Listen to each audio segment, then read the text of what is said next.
Testing, testing.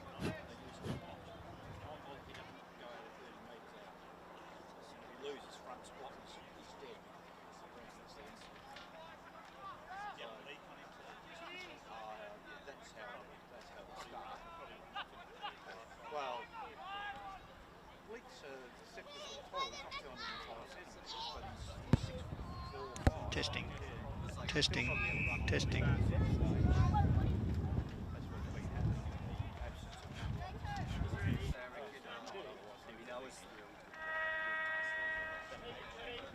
No. He had a really bad couple of years ago. He tore the hamstring off the bone. He had an operation. It's always just been a little bit weak. You know, it doesn't take much. He doesn't prepare properly. He can do it. He's just very busy with his business, so he can't really put the work into, you know, doing things that he'd like to be doing. So, yeah, it's a bit of a different look. Babbage and Salt, a couple of different places. Play on small blokes.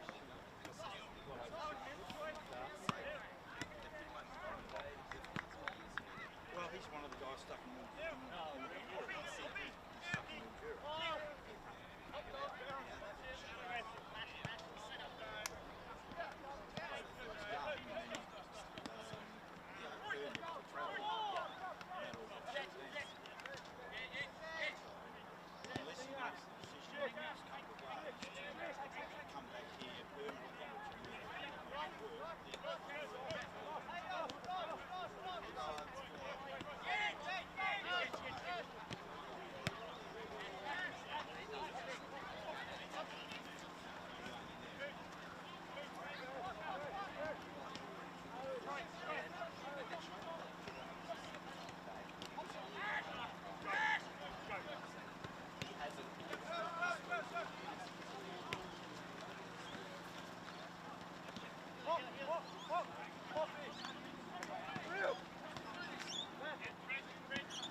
Testing, testing, testing, testing, testing.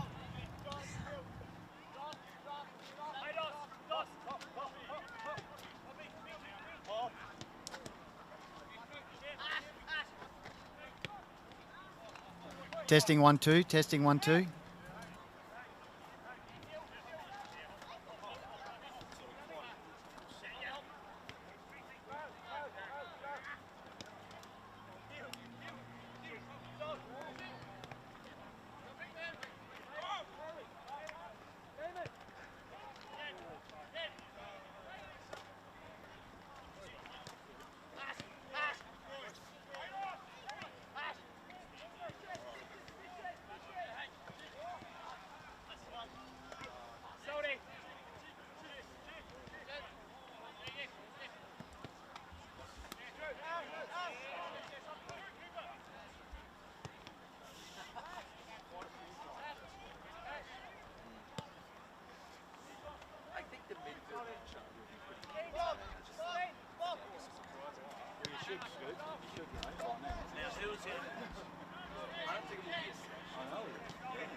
Think music. Okay,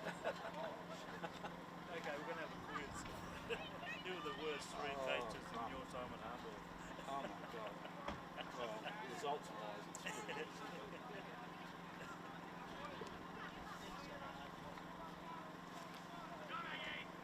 No, and even in the first.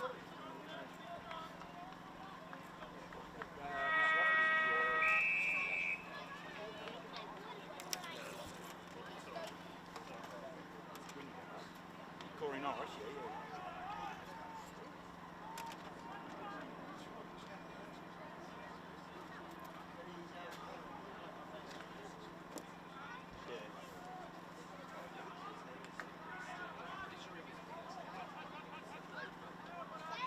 Well, they were put in a position where Rumi walked away early in the year and got a job before, and there was no one basically. There.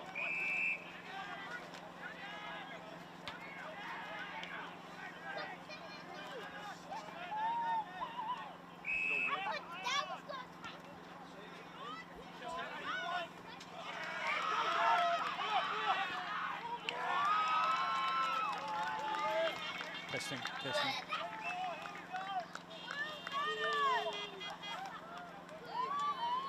No. Test. Oh, the test. 1, 2, 3. Test. About a foot away.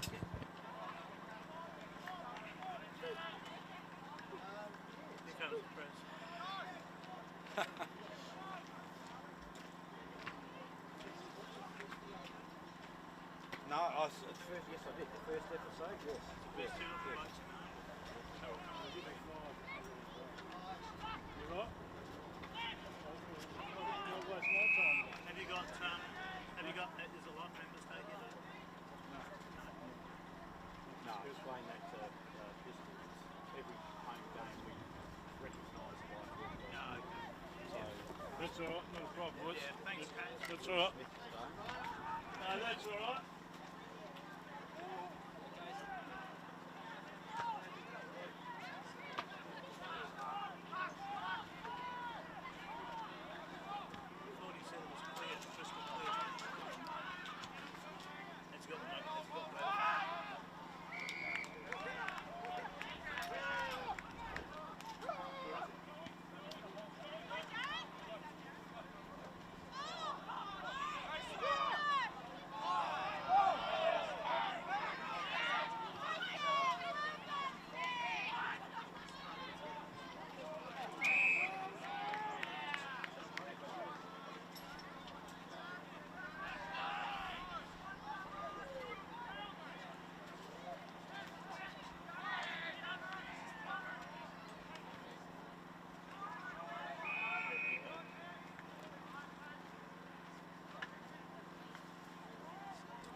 You like your cup, don't you? The cup is always half full. If there isn't a name or invent one.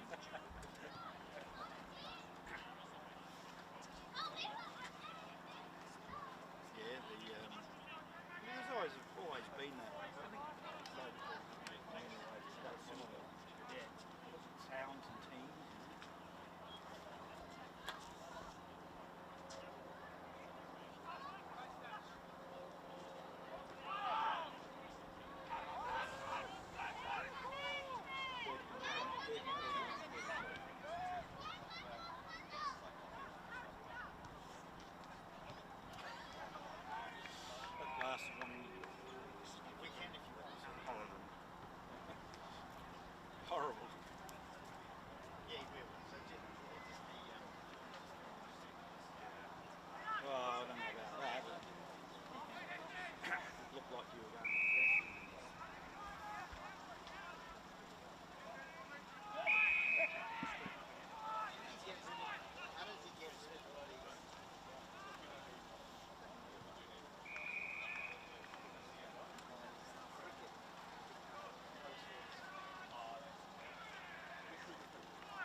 Good afternoon, everyone. Jeff Pistola with you in the Dreammaker broadcast van, sitting perched above the Hahndorf Oval on Pine Avenue, as Hills Footy Media is here for one of the most anticipated games of the 2020 Hills Football League Division 1 season. And of course, great to be with you once again as we thank the wonderful support of our broadcast partners, Sports Interactive, Mortgage Choice, Jarrett Nissan, Dartfish, Adelaide Star Buses, Business Plaza and Chris Shaw Accounting, of course, making it all happen. Well, certainly a buzz about the place as the current two undefeated teams prepare to do battle in a heavyweight Hills Football League bout. And it's a game that's already had plenty of hype, and to add further fuel to the fire, it's a big welcome to the other voices of the call of the wild. Firstly to Benny Goldfinch. Pistols, great to be here at Hahndorf Oval. Perfect conditions, finals weather. Hopefully we have a game that is similar to the conditions. And also HFL Media Manager Robbie Shearwood's here. G'day, Rob. Pistols, Goldie, how we going, boys? Looking forward to this. Going to be a big one. Absolutely. So as we said, it's a big game. Brilliant weather here. All the stars come out. All the stars have aligned. And, well, we've got to get the big names out and about. And none bigger than this man, living legend here at Hahndorf, a man who brings his own CV for you to read out. But no, he's a great man. Graham Sinclair joins us, the historical man of Hahndorf. So, Graham, welcome to the Call of the Wild. Pistols, how are you, Benny? Rob? Good, thanks, mate. Good to be back The Dreammaker again. Look at those beautiful laminates of the cupboards there, and this, mate. Be almost like your honeymoon, wouldn't it, Graham? It's a little bit similar age. Well, I'll tell you what, Goldie, we're just blessed here because we've got two of the absolute outstanding champions from the former Kensington Football Club. How long was it going to take for that to come up? Well, you know, like, you've got to talk about greatness, so must bring back some good memories, boys. What, 70s? In the 70s? Very late 70s, Yeah, so- before they merged and disappeared from the scene. So, Kensington Gardens? Kensington Gardens merged with Burnside. Yeah. And I reckon Sound Asleep was full Peter forward. Sleep, was the full former forward. leg-spinning Yeah. Test cricketer. Yep. Yes. Also, I think he played a few seasons at Pleasant Valley, maybe. He in the did. Hills Footy. That's correct. Yeah. Yes, he did. So- Yes. Yeah. So, green and gold? Black and gold. Black the and Tigers. gold, yeah, Tigers. Ironically. Because I remember in the old Saturdays, Mount Lofty playing Burnside, who merged with Kensington. Burnside Is that were right? green and They were gold, green yeah. and gold, Burnside were green. Green and they and were gold. based up on Hallett Road. Hallett Road Oval, where you Yeah, kick a goal and the ball would bounce back off the limb of the tree, back into play, and umpires say play on. Yeah. Half-back flankers used to Yeah. have many shots at goal. It wasn't a big postage stamp No, size oval. it was pretty small. Ah, fantastic. That was So, good old days, was he a good man who used to feed you out a bit? Or just mate. Well, I wouldn't get a hard ball. I was only a whippet. what happens in Kensington stays in Oh, Kensington? it was that's a it. bit the same, I think. We Couldn't were have- a couple of peas in a pod back then. Couldn't have. Good thing they didn't have video, Graham. Then, eh? So, just while we're on that subject, we talk about, I know we discussed on Hills Footy Unplugged, perhaps unfortunately down the track, Rob, we've seen a lot of country areas, clubs have to amalgamate. How was it for you guys? Because obviously a club you'd played with and suddenly it's not there and you've got to combine with other blokes that you might not necessarily like, you know. And Well, I know from my memory of it, it's going back 40-odd years now, but from my memory of it was that it was kind of like Mount Barker and Hahndorf merging. It was kind of two teams who were the sworn enemy of each other almost in many ways. And when it happened, a lot of players basically just left Kensington Gardens. They either retired or, as it turned out, at one stage at Hahndorf in the early 80s, there were about a dozen from Kensington Gardens playing up at Hahndorf, which for Hahndorf it came at the right time because the 70s was a pretty tough decade for the Hahndorf Footy Club, and the injection of players from Burnside Kensington or Kensington Gardens at that point it just came at the right time, and it kind of saved the club from, well, in some respects, extinction. I was actually going to ask you that, Graham, because as I said there in the opener, you are the historian, unofficial historian, and do a fantastic job too, chasing up some of the stuff. It's unbelievable. But yeah, the 70s, and actually when you look at Hahndorf now and you take for granted the success they've had, but gee, back in that era, you're quite right, they were sort of really on the bones of their bottom, so to speak. Well, it was at the time, it's funny how the stars almost aligned, because Hahndorf was virtually on its knees. It was almost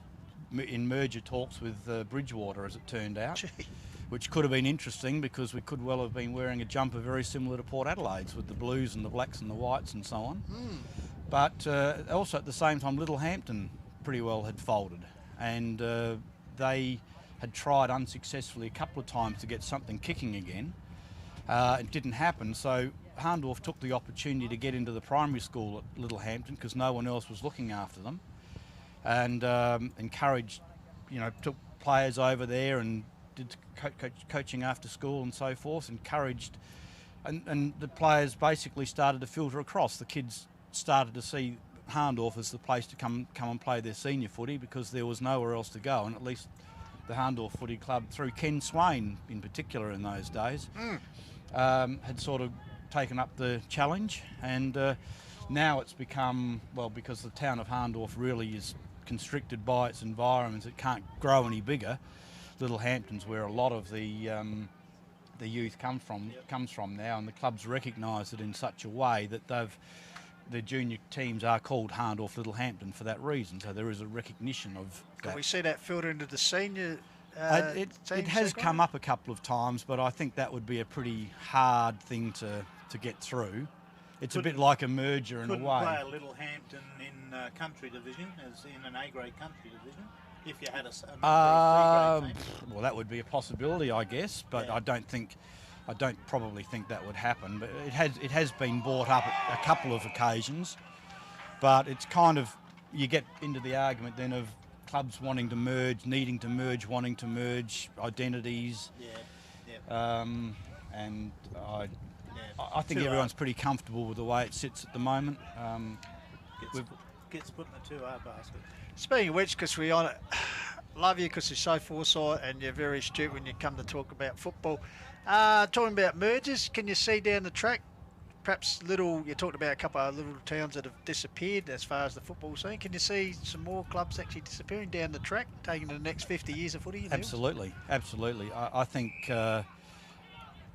my vision of the Hills Footy League would be perhaps a 12-team competition with some clubs having to merge as part of that, and I'm probably talking the country division clubs, perhaps Macclesfield and Kangarilla and Meadows and Achunga and Birdwood and Gumaraka, and perhaps Torrens Valley, throw that into that mix as well. You'd make some pretty decent sized clubs out of them. It's all about juniors. Well, I mean, we're here today in Lobethal, have always been a long, proud and pretty powerful club in the Hills Footy League, but at the moment they've got 6 under-18s. They've got to merge with Gumaraka. Correct. So where does a team like Lobethal, who you'd never think would be in that situation, where's their future? Although I haven't said that, Graham, who was it, Nan, 2 years ago, didn't have an under-18 team. That's right. And now they've got a gun under-18 team. So I know it's all very. That's right. It's very cyclic, but I don't see how some of those teams are going to, in those smaller towns, really are going to survive in the long term if we're looking at a 10 or 20 year. Yeah, I know. I always talked to Shane Skinner here at Lobie, and from where they come over on the peninsula, and like they've had teams in the past that they've merged on a Saturday, but they've kept their identity, so it can be done. So it's just you've got to have the right presidents in place, and with the mindset to be able to do something like that. Because at the end of the day, it's good for the comp. It's got to be good for everyone. Well, having been involved in a team many years ago that did merge, it probably didn't end terribly well, but only because Burnside ceased to exist a few years later, as it turned out. But I think that was that more a SAFA thing? It was. The SAFA thing was tied up in it, and so you're telling me the merger, those two clubs, that merged club doesn't exist anymore? Correct. It hasn't merged for I didn't realise it. years. Yeah. Wow, that must be disappointing for guys so like it you. really ended badly. The whole thing just ended badly. And it was never going to get reborn, and then there were other clubs that sort of lived in that similar area. I was going to say, Hectorville is struggling in Division 6 in the Suburban League. Payneham, Nord Union. Payneham, Nord Union, but they had to merge again. Nord Union and Payneham had to merge. Glenunga are probably the template at the moment for. Yeah, but I mean they've got the roof factor and all of that. David Pittman and so on. Pittman, So I mean, but they've got a really good junior program. Yeah. You got to hand it to them. So it's. I think I heard Dave Pittman talking on Rowie one night. They were talking about amateur footy, and I think he said they've got 27 junior teams. boys and girls. That But area. they've got the population. That's right. Well, that area of Adelaide's had a bit of a rebirth. A lot of people have come in. Younger couples have come in. They're knocking down the old houses, building new places. Kensington, Burnside sort of area is also going through that renaissance at the moment, but it was just too late for a footy club. Yeah. Hey, just quickly while we got you, in the dying stages here, Hahndorf 10-5, is it? Yeah, 10-5, yeah. Yeah, to 5-5, which has been a bit of a feisty reserves It has, game hasn't here. it? Between And what, do you know what happened, Graham, in the second quarter? When they, was it a count, count? wasn't Or? There was a count held unusually. Yeah. Count was held. Don't know the result. There's no score taken Hahndorf off the board, had was 2 players sent off, and Lobethal had 1 player sent off. But my understanding is they replaced the player who was sent off, which of course you can't do because the send off is all about penalising the team. So I don't know what the ramifications of that'll be. Probably nothing. Hey, now, as I was going to say quickly, this might be a hard question because we could spend hours talking about this.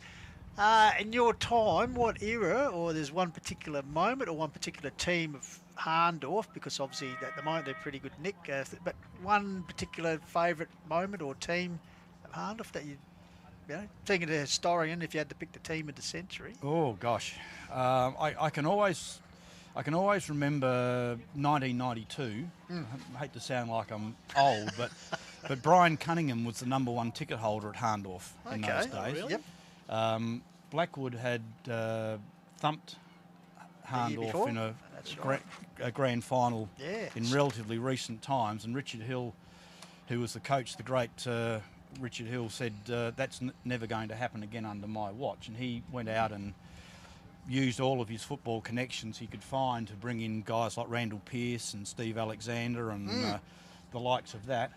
And I can always remember Brian Cunningham standing up here on the Thursday night before the first game and saying that maybe Richard Hill should be a recruiter at Port Adelaide if you could bring this sort of talent into a team. And of course, historically, Hahndorf won that grand final ultimately by 108 points. So I think the proof was in the pudding. So I think that's probably one of the best teams I've seen put together in the last 20-25 years. Obviously there'll be some great ones as we see the cart one run out in the ground and said 38 wins in a row. It's starting to track down Heathfield Allgate. It's a long way to go before. But still, it's a great record. What was the previous winning streak for Hahndorf? Oh gosh, probably 18 or 20 games only. I think they're well in advance of that. It's a different situation now. Even last year, with the loss of Darcy Hourigan, it's a different look.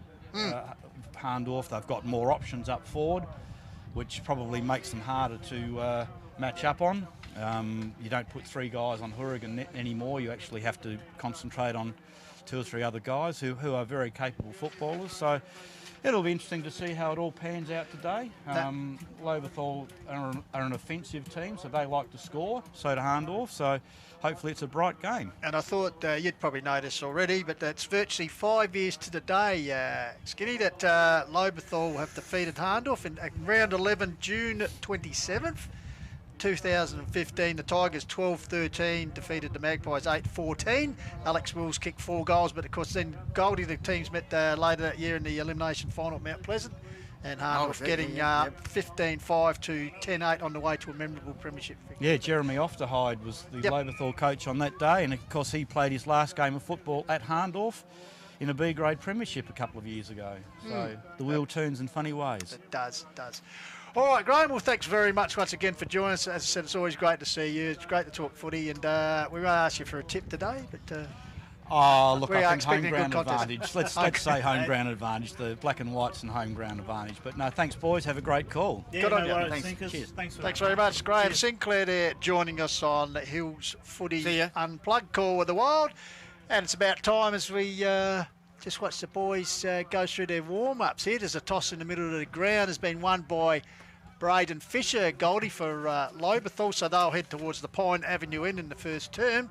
Rob, bit of a breeze out there as I see those the Brad Pitt look-alike hair just fluttering in a little bit of a breeze out there. Yeah, it's kind of across the ground though, Pistols. I think probably going from as we're looking down towards Pine Avenue. I suppose it's going left to right, so it would be favouring the end that Lobie are down. So, yeah. All right, and just quickly before the teams move into position, might be opportune moment to go down and welcome the Stats boys are here. Jaden J. Hill and the 500 man Indy Rogers. Good afternoon, boys. Cheers, Bristol. Great to be here. G'day, Indy. How you going? I'm going very well, thank you very much. It's a beautiful day here at Hahndorf. I can't wait for this game to get underway between two undefeated teams. Should be a great day. So here's some stats. Lobethal haven't won against Hahndorf in 1,855 days, to be exact, since 2015, round 11. So they're looking to get a much-needed win against Hahndorf as well. Yep. And also, those teams have played in 2 finals, and Hahndorf has won both. In the head-to-head result, so Hahndorf 19 to Lobethal 4, and head-to-head at Hahndorf 9 to Lobethal 3. So last time in July was round 13, 2016 these teams played, and the average goals for Lobethal against Hahndorf is 9, and for Hahndorf against Lobethal is 15. So should be an interesting day. They average about 98 points against Lobethal Hahndorf, and Lobethal averaged 63 points against Hahndorf. So should be an interesting day. Both teams, like Indy said, are undefeated. Should be a cracking day of football. We'll be watching some players for both sides. We're watching Dylan Matson and Indy. Who are you going to be watching for Lobethal, mate? So we're looking at watching 3 players here. Harry Viney, because he played a great game last week, but we're also going to be looking at Aidan Riley once again, as we did last week too. And on top of that, we've also got...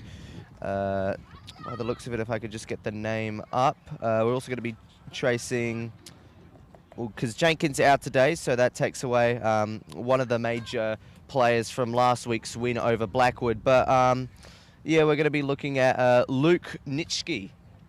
And I'll be looking at Hayden as well. So back to you, Pistols. Thanks very much to the boys, and we look forward to hearing from them throughout the afternoon. The stats that matter. And Goldie, how do people get involved? Yeah, Hills Football League Facebook page, Pistols. Also got it on the Courier Sport Facebook page, hillsfooty.com. And we've already got a few comments coming in here. Cherie Osborne is watching from Hobart, Tasmania, and she says, go Lobethal. So we'll see how the Tigers go today. It's been a while for them. Victory against Hahndorf, but the start of the season very nicely. Pistols with 3 wins. And just having a look at the forward line here for Hahndorf once again. Cooper Nykamp, Tom Babbage combined for 10 goals last week. Got Alex Giorgio down here. He's on Babbage. And also looks like James Elliott is on Cooper Nykamp. Here we go. We're underway. First centre clearance there for the pitcher. Attack forward by Williams. I think it's for Hahndorf. Bouncing ball. Sits nicely for Mayo. He's got support back there from Hopgood. Got it back to Mayo. Behind the play? Behind the play, or the boundary boy Academy perhaps indicating it was out over the line there. Giorgio and Babbage just having a bit of push and shove here in the forward line. Yeah, some excellent match-up here. I think we've got 4 guys who've played AFL football out there this afternoon, Goldie, because sprinkling of SNFL experience as well. So, as you said, 2 undefeated sides coming in, and this should be a cracker. Call the Wild. Trust you can enjoy it here on hillsfooty.com. So, boundary throw-in here at Hahndorf Oval. Perfect conditions. Finals-like conditions for the top of the table clash between Hahndorf and Lobethal. It's gone out of bounds just near Hahndorf's interchange bench. Sam Hayden, Pistols, didn't see him in round 1 but came back round 2. He's starting to get into some nice form. He looks like he's opposed to Ben Pring, who was pretty good last week. So Voigt got the ball taken away for Hahndorf though. Up forward, one-handed attempt there by Nykamp. Ball comes to ground. Tim Jenkins in there working. Nykamp followed up there, guarded by Elliott.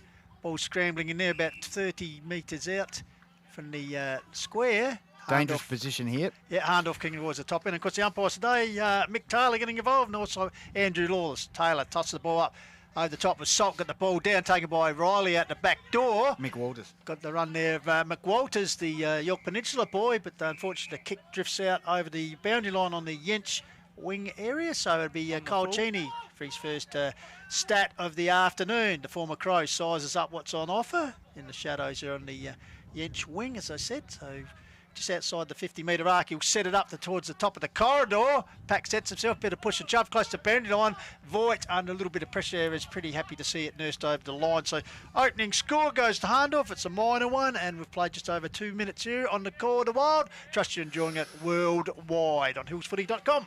So, Norwood Premiership player Alex Giorgio, also played for Melbourne, back in the lineup this year for the Tigers. Kicks it out towards the half-back flank area. Some Tigers working, I think it's Hopgood Holding He's the wrapped ball. up in the tackle. Of course, the brothers going against each other today, Pistols. Is that right? Yeah. So I think Nick Hankin with the ball here for the Magpies, about 70 metres out from goal. He could get to a dangerous position here. Giorgio, good spoil, brings it to ground level. Tigers around the action. Preen goes to Riley. He flips it out towards Zato. Can he pick it up? He does. He's under pressure from Salt. Here's the Magpies' pressure. Cheney, he's set upon. That's rare. And Perling with the ball tied on the boundary line, the big fella. Wrapped up in the tackle, and the umpire says he's thrown it. And already Robbie Sherwood, you can see the physical pressure that Lobethal are bringing here. They are. They're hard at it, aren't they? It's good to see too. Which obviously they'd need to be against such a quality side. Hahndorf, 38 wins on the trot so far. Giorgio sends it down towards the centre circle area. Big leap there. Was Hopgood. Picked up by Roberts. Feeds it out to a teammate in Parker Boz. Sweeps out a handball here. Eckerman. To Eckerman. Does his little pass out here and marked by Jaron Mail.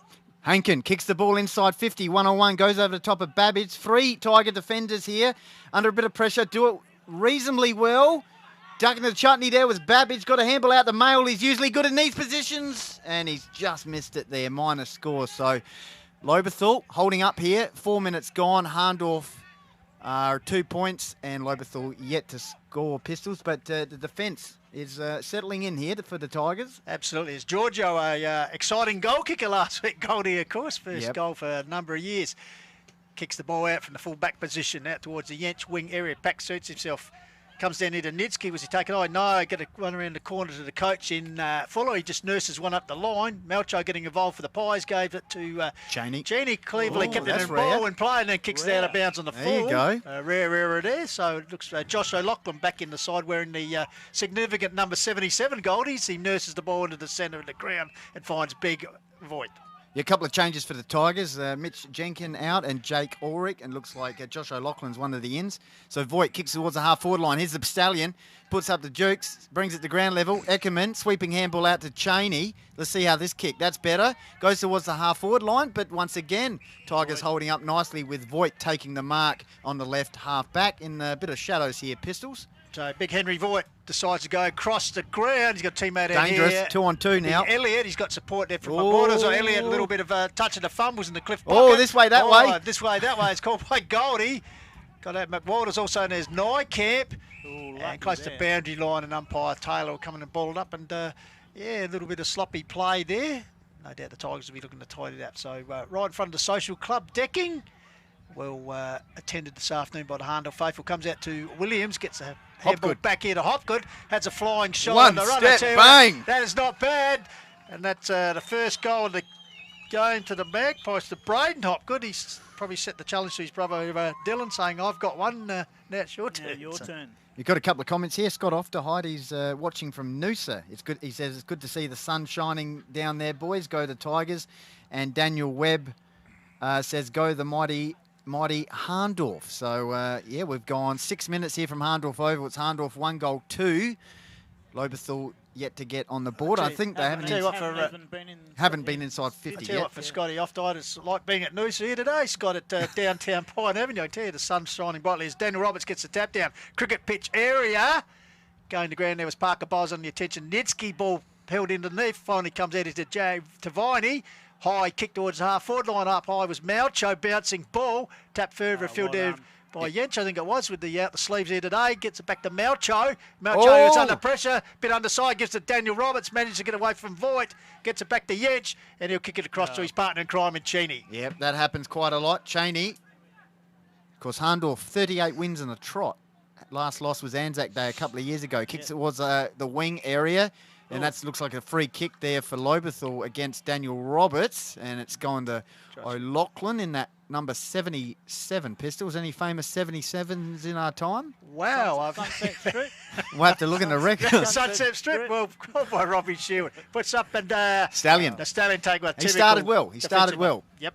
Needs to, because he's got a big job here this afternoon, I think. Big Jack Osborne looming up forward there, so he'll be looking to cut off the key direct entry. So the Stallion, deep in the half-back flank area, puts it up. Sold will be a fly, got his hands to the ball, and follows up at ground level. Well done, young man. Ball flicked around. Locked in again, finally comes back to Salt. No, he's overcooked it. Hayden, with a quick handball out there, found Madsen. Finally got it back to Leak. Bouncing ball out here. Oh, there's the cricket pitch, done it.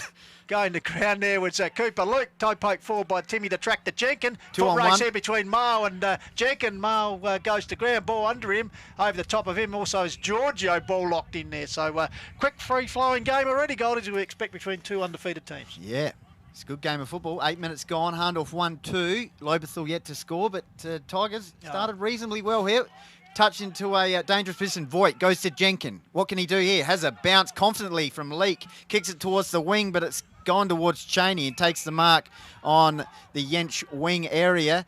Switches out towards the skipper and Dylan Madsen, of course, premiership captain last year for Hahndorf. Looking inside 50. He goes towards the half-forward flank. Finds Cheney, who's racking up the touches early. Who's inside attack? Got Nykamp, who kicked 5 goals last week, along with Babbage, who's deep. He goes in towards Babbage or Ingram. Babbage is the target. Dangerous position here. Jaron Mail off the ground, minus score. So Hahndorf 1-3. Lobethal yet to score. 9 minutes gone in the top of the table clash from Hahndorf Oval. Lobethal versus Hahndorf. So plenty of heat in the kitchen you'd expect in the opening minutes of this game. Lobethal yet to get on the board. In fact, haven't had the ball in their forward 50 yet. So it'd be Giorgio to launch a attack towards that area. So Alex Giorgio to kick out. As Goldie said, former Melbourne and Nord player. Puts it up high, big pack. Box comes down. Nitsky, clever hands, got it out to Voigt. The big man drives forward towards the half-forward flank area. Here's a chance inside 50. Oh, here they go. Fuller read the ball well, got rid of his opponent. And Malcho has a bounce. Sets sail for goal. And I tell you what, the skipper's answered the plea for a goal. Puts one straight through the middle at the just 9-minute mark. So the answer coming from a good passage of play. Getting involved, Nitsky with the hands out to Voigt. Voigt down to Fuller. And the coach on the run showed how it's done, Goldie. Lovely goal there, Rob. And Matt Fuller entered after last week's game, he was very confident. Yes, he did. Thought there was some tactics he could use against Hahndorf, and he'd be quietly happy with the start. Yeah, he would. 3 points down. What are we, 9-10 minutes in? So, yeah, it's been a physical start too, boys. But, the game's opening up a little bit, isn't it? Tim Jenkins gone in the middle. Bampton's in there. So, ruck duel. Roberts gets a tap down towards Parker Bowles. Left it behind, goes back and gets it. This time, sweeps at a handball out here to Hayden. High kick towards half-forward flank area in front of the Dreammaker commentary position, and ball bounces out over the line. So that's good. Lobie just need that steadying goal, I'd expect, with a few forward entries by the Magpies. So Lobie going inside once for a maximum return as a goal. Umpire Taylor giving us a bit of a wink up there. He loves being on the screen, that's for sure. Certainly does. Right, tap down. There's little Jackie Bampton. Got it back out of the Huckster. Huckster quick hands out to Nitsky. Nitsky to McWaters. Gives it back to Pring. A bit of a fumble there.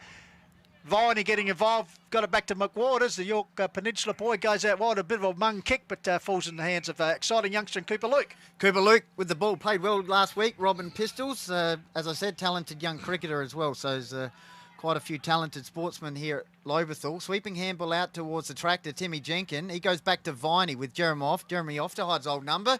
That's not the best kick though. It's chopped out by Yench. And that's 50. Bring it on, says the umpire. So he might be within territory perhaps. Let's see how far the 50 goes, because he's usually a raking kick. Matty Yench. He's within target here. Bit of a different look today in the sun. No long sleeves and also just white wheels instead of the orange ones, Goldie. He's going to have a shot. I reckon he'll go with Barry the Barrel here. Barry the Barrel. Looks he's going to go back. Yep. Oh, he's going to go a droppy. No. Is he? Oh, no. Deceived everyone. Yeah. Goes out to Madsen, who can rake in here and kick a goal from 50. That's a goal. And good call, Nostradamus. Goldfinches. That was the result. Yeah. And I tell you, that's just a bit of poor checking there, I reckon, by the Tigers. Matty Fuller would be a bit dark on that. Yeah. Yench deceived me. I thought he was going Barry. As soon as Dill got the ball, he knew and kicked it. He knew that was slack. So Dylan Madsen, the reigning Brownlow medalist, and as Goldie mentioned, premiership captain, puts his first and Hahndorf's second goal on the board. They lead 2-3 to Lobethal. One straight goal. 11.5 minutes gone here. First term called to Wild on hillsfooty.com. Trust you're enjoying our coverage through Dartfish worldwide. Umpire Lawless puts the ball up back in the centre. Voigt gets a knockdown against Salt. Locked in there. Parker Bowles trying to shrug his way. He's clear, but he's locked up in a big tackle by the pig dog in Riley. So once again, still in the centre circle. Umpire Lawless will ball up once again. Voigt against Salt, gets it down. Parker Bowles slings his sling there, grabbed and holding the ball. Good tackle applied there by Riley, the tackling machine. So Aidan Riley, of course, the former Sturt and Melbourne footballer. Short little pass up there. Lobethal well intercepted there by Hankin. Gave the opportunity for a teammate to drive the ball There forward. we Up go. the, here's vacant forward line. Races on. It's Elliott. Got Nycat to work with. Comes back to Elliott. Some good work there by Nitsky. Elliott's wobbly kick. Cleared only as far as Jarrett Mail. So, yeah, sloppy clearance. Just need to tidy up a few things there, Robbie Shear, with the Tigers. Why do you go short in situations like that when you got 3 men further down the line? Well, as they say, let the boundary be your friend. But anyway, Jarrett Mail, the opportunity to put the third on the board for the Pies. Shooting towards the social club. And he's given it a good ride. Settled here. Straight over the top of goal umpire Trevor McDonald's cap. So Pies, third on the board. Bit of a breeze down there, Rob. Yeah, it is. It's gusting, but I mean, it's more so Hahndorf kicking into it. So, yeah, it'd probably be a couple of goal. So 13 minutes just ticked over, and it's the Pies 3-3 leading the Lobie Tigers 1 straight goal. So, Yeah, we'll go to Jaden and Indy Yeah, what are soon. the inside 50s? That'd be an interesting stat. so Jaden and Indy.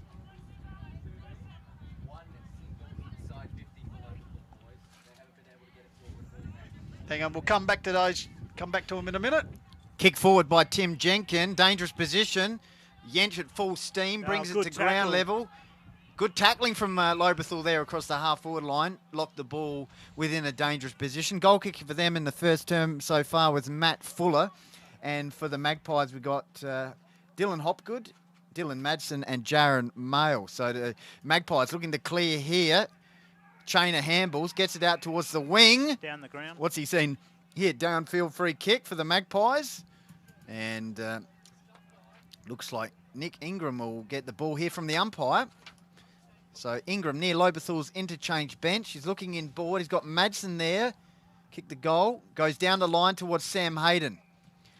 Very talented young player in this Hahndorf lineup. He's played in a few premierships, also had some time at Sturt. Kicks in the middle of the ground. There's that confidence. Finds Salt versus Viney. Opens up this side of the ground. This is where he comes. Goes towards Sam Williams. 1-on-1 contest. Good spoil by Nitschke. Brings it to Pring. Back to Nitschke. Snap round the corner. But it's that man, Cole Chaney, who takes the mark 55 metres out from the Magpies' goal. He's dominated that side of the ground. He'd be just about the highest possession getter already on the ground. There we go. We've seen that. We got the stats machine going with these two. We might find out how many times they're associated this afternoon. So Yench nurses a little kick to the lead here at Babbage. Off his chest. Here's Cheney to back up. He's locked up. Good strong pressure. Still managed to get the ball out here. Slung out was Hill, I think it was. Sam Hill bouncing ball. Hahndorf players run. Mayo and Williams ran into each other there. And meanwhile, umpire Taylor said just giving that incorrect disposal. Loves it, doesn't he? He loves it. He Centre does it. So stage. Nitsky nurses it up here to the lead of Fuller. Got his one hand to it. He's got a look away handball. Fuller, yeah, comes back to Fisher. No, Gone. Fuller wrapped up but holding the ball there. So And the free breeze, kick. breeze is swinging around, boys, too. It's coming down the Hahndorf. So this will be end. Sam Hill, I think. Goldie Yep, in the sun here, Pistols. on the Yench wing. It's Hahndorf work towards the social club end of the ground. So Hill, high kick, pack sets themselves. Sam Williams. Williams has Oh, evolved. meat sandwich. Was Nycab at the front of the pack. I think got the Dukes to it, but couldn't complete the grab. Under pressure from McWaters. So umpire Taylor will come in and ball up. 16 minutes coming up. 3-3 Hahndorf. 1 straight to the Tigers as Williams. Oh, interesting disposal. That one close to the line is Babbage. Handballs it back, but in the meantime, Nicky Ingram couldn't control. And Boundary Academy boy right in front of us. We'll go down to Jordan and Indy in a moment, but Jaden, sorry, Jordan. It's his twin brother. Boundary throw, an inside attacking 50 for the Magpies. Bampton on hands and knees, good as he handball. often is. Good handball over the top to Turpin. He goes towards Skinner. Oh, he sold it. Aidan Riley right into a hot bed there. Barker, Boss. 2 immovable objects there, boys. So 50 metres out from Hahndorf's goal. Tigers holding up here. 17 minutes gone. Hahndorf 3-3, Lobethal 1 goal. Here's a chance. Timmy Jenkin gets the handball from Riley. Kicks it out towards the wing area. 1-on-2 contest. Fuller against a couple of Magpies. One of them's Mauchow and he snaps it towards the boundary line near the entry gate end. And we've got a comment here. Janice Jenkin. Hi guys, Janice and Al watching from Kakadu. Come on the Tigers. So there you go. Janice, the donut queen out at Lobie. Kick in the middle of the ground. Here's a chance for Pring against 3 Hahndorf players. Hill. The Perling stripped of it. Good tackle from the Tigers there. Braden Fisher versus Perling. That'll be a good matchup today, Pistols. So Fisher, the captain, kick inside 50 for Lobethal. Goal kicker for them in the first term was Fuller. Deep kick, dangerous position, about 15, 20 metres out from Lobethal's goal. Offhand, Riley. Just missed it there to the left-hand side. So 1-1, Lobethal, Hahndorf, 3 goals, 3. 18 minutes gone in this round 4. Top of the table clash between Hahndorf and Lobethal from a very sunny Hahndorf Oval. And looks like a change here for the Magpies.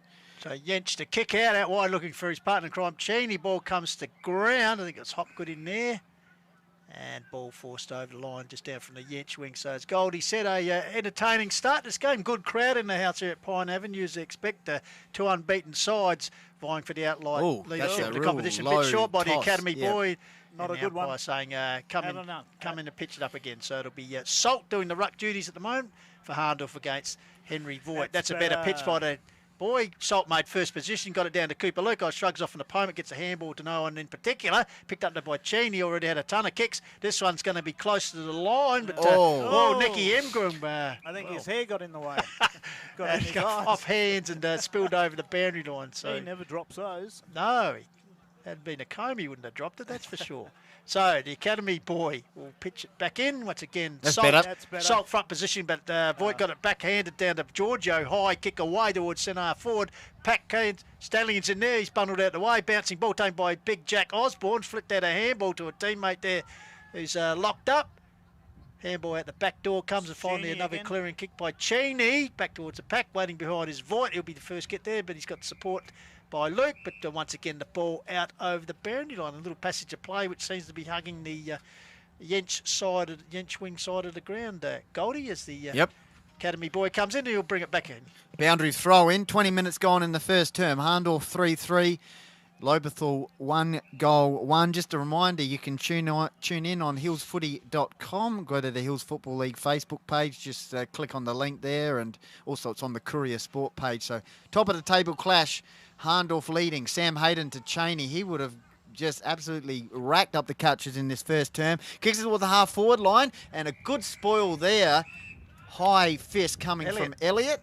So a boundary throw-in inside 50 here for the Tigers, just near us in the commentary position. So it'll, in the ruck, looks like Voigt up against Sam Williams in ruck. Well, there you go. Voigt won that one pretty comfortably. The Cooper Luke. Kicks it towards centre wing. Fisher dropped what he should have taken. Coming through there was Hayden. Look away handball. Fuller. And it's held up. Centre wing, is it? Or is it going to come out? No, it's held up with Perling wrapping Fuller up in the tackle. 21 minutes gone. Hahndorf, 3 goals 3. And Tigers, 1 goal 1. So Ruckjewel, big Daniel Roberts, palms it down. And does a bit of good work at ground level. The big man, very agile, the big fella. And ball held in under him, so umpire Lawless will once again recommence play. So Fisher against Roberts, nil-all draw. Ball come down there, fed out by Fuller. Bouncing ball. Here's Roberts streaking along like Usain Bolt, the big fella. Free kick. And taken high, but Daniel Roberts doing plenty of work in this first term for the Magpies. Of course, kicked those memorable goals in their premiership win in 2015, Goldie. 2 of them. Unforgettable. So the big man sets it up high towards Neukamp territory. Good spoil, and of course over the top comes the golden fist of the squid, and Alex Giorgio knocks the ball out over the boundary line. So once again we'll have a ball in from the Academy boy. So Giorgio this time waiting to the ruck duel, one there by Roberts, taken there by little Jack Bear. Took one high. Cooper Skinner locks up Babbage there. Good tackle. So as you said, Robbie Shearwood, quite a physical approach by both teams here at the moment. Yeah, no beg your pardons. Half-forward line for Hahndorf. Roberts against Fisher in ruck. Both players holding on to each other. Hits the deck. Roberts on hands and knees. Shovels out a handball. Tries to. Here's a chance for Babbage. Slipping handball out towards Hill. Goes over the top towards Williams. Ingram was around the action as well. To Madsen, the skipper. Tied on the boundary line. Looking backwards then. Wrapped up in the tackle. Williams tied on the boundary line. What can he do here? Handball's over the top. I tell you what, this is brilliant. Ingram's missed. It's hit the post, but that was a hot footy. Absolutely, Goldie, the tackling. And tell you what, Hahndorf under a bit of pressure here, just showing their skills as Giorgio chips the ball to the coach in Fuller. So he gained about 15 metres there. So on left footer into the centre ground over the head of little Jack Bampton. Said that's not hard to do. Here we go. Here's another look away. Look away. Netsky really wasn't ready for that as he's locked up by big Daniel Roberts just on the edge of the cricket pitch. So 22.5 minutes gone. Entertaining opening term. Quick kick away by Hankin, I think it was, towards the forward line. Holding on Ingram. Ingram from behind.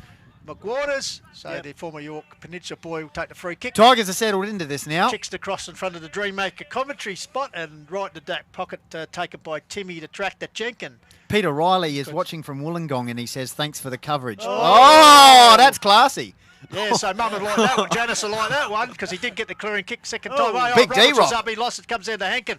Blind kick around the corner. Once again, Elliott comes to mid. Cruel bounce. Sammy Williams, what can he do? Williams snaps I it tell you what, loving it. Sammy Williams, party trick. And, well, unfortunately for the bounce of the ball, Elliott went to half volley, got a cruel bounce, and Sam Williams will certainly the opportunist goals there. Very Goldie. much so, Sammy Williams. And I was just going to say the Tigers' defence were holding up well as we head towards quarter time, but just... Yeah, 3.5 goal difference now, Goldie. So back in the middle, Fisher's gone into the ruck, Fuller's in there, Bampton and Nitschke for the Magpies. D-Rob, who do the rucking for the majority of the day.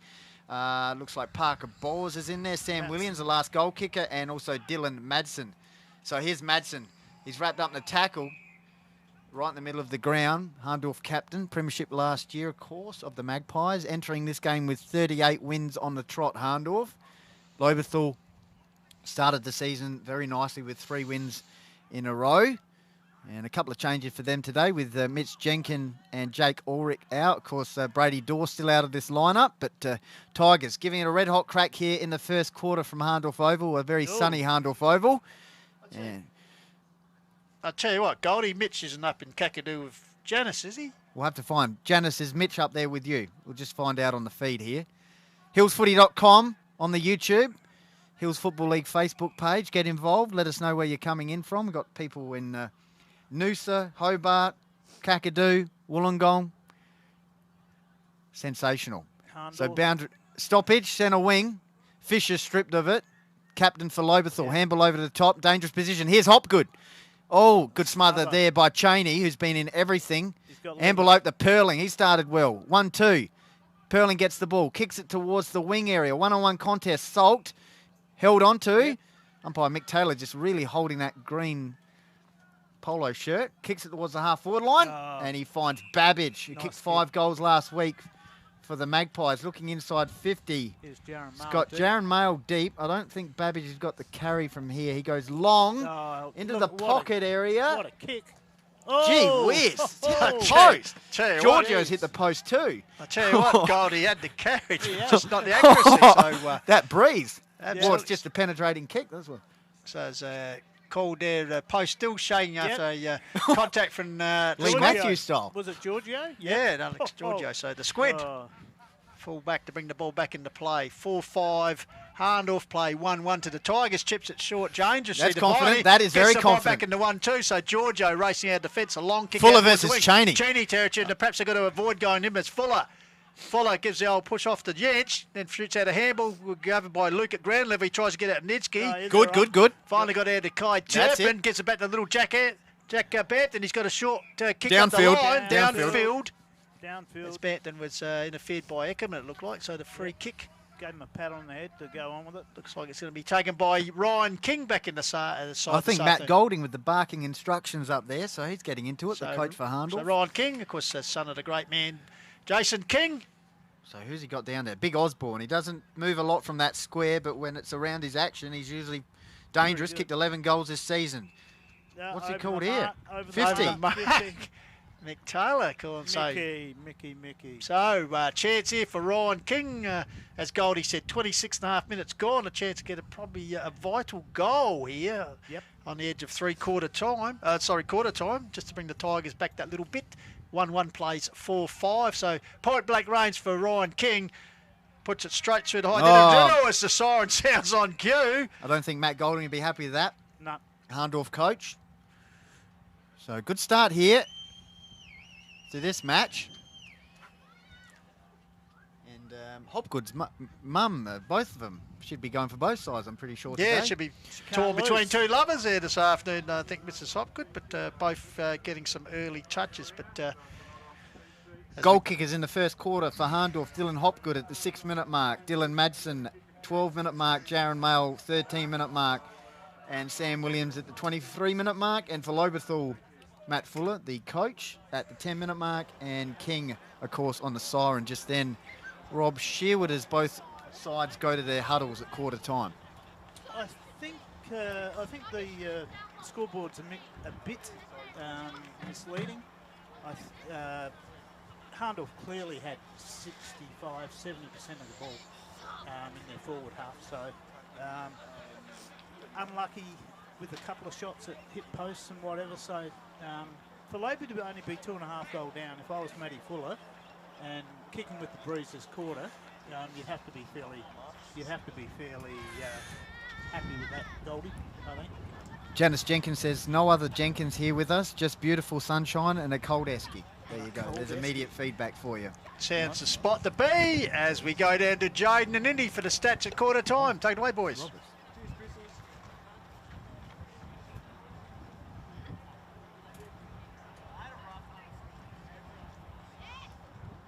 All right, having a bit of technical difficulty there. Hang on, I'll go to the lads. Hang on a sec.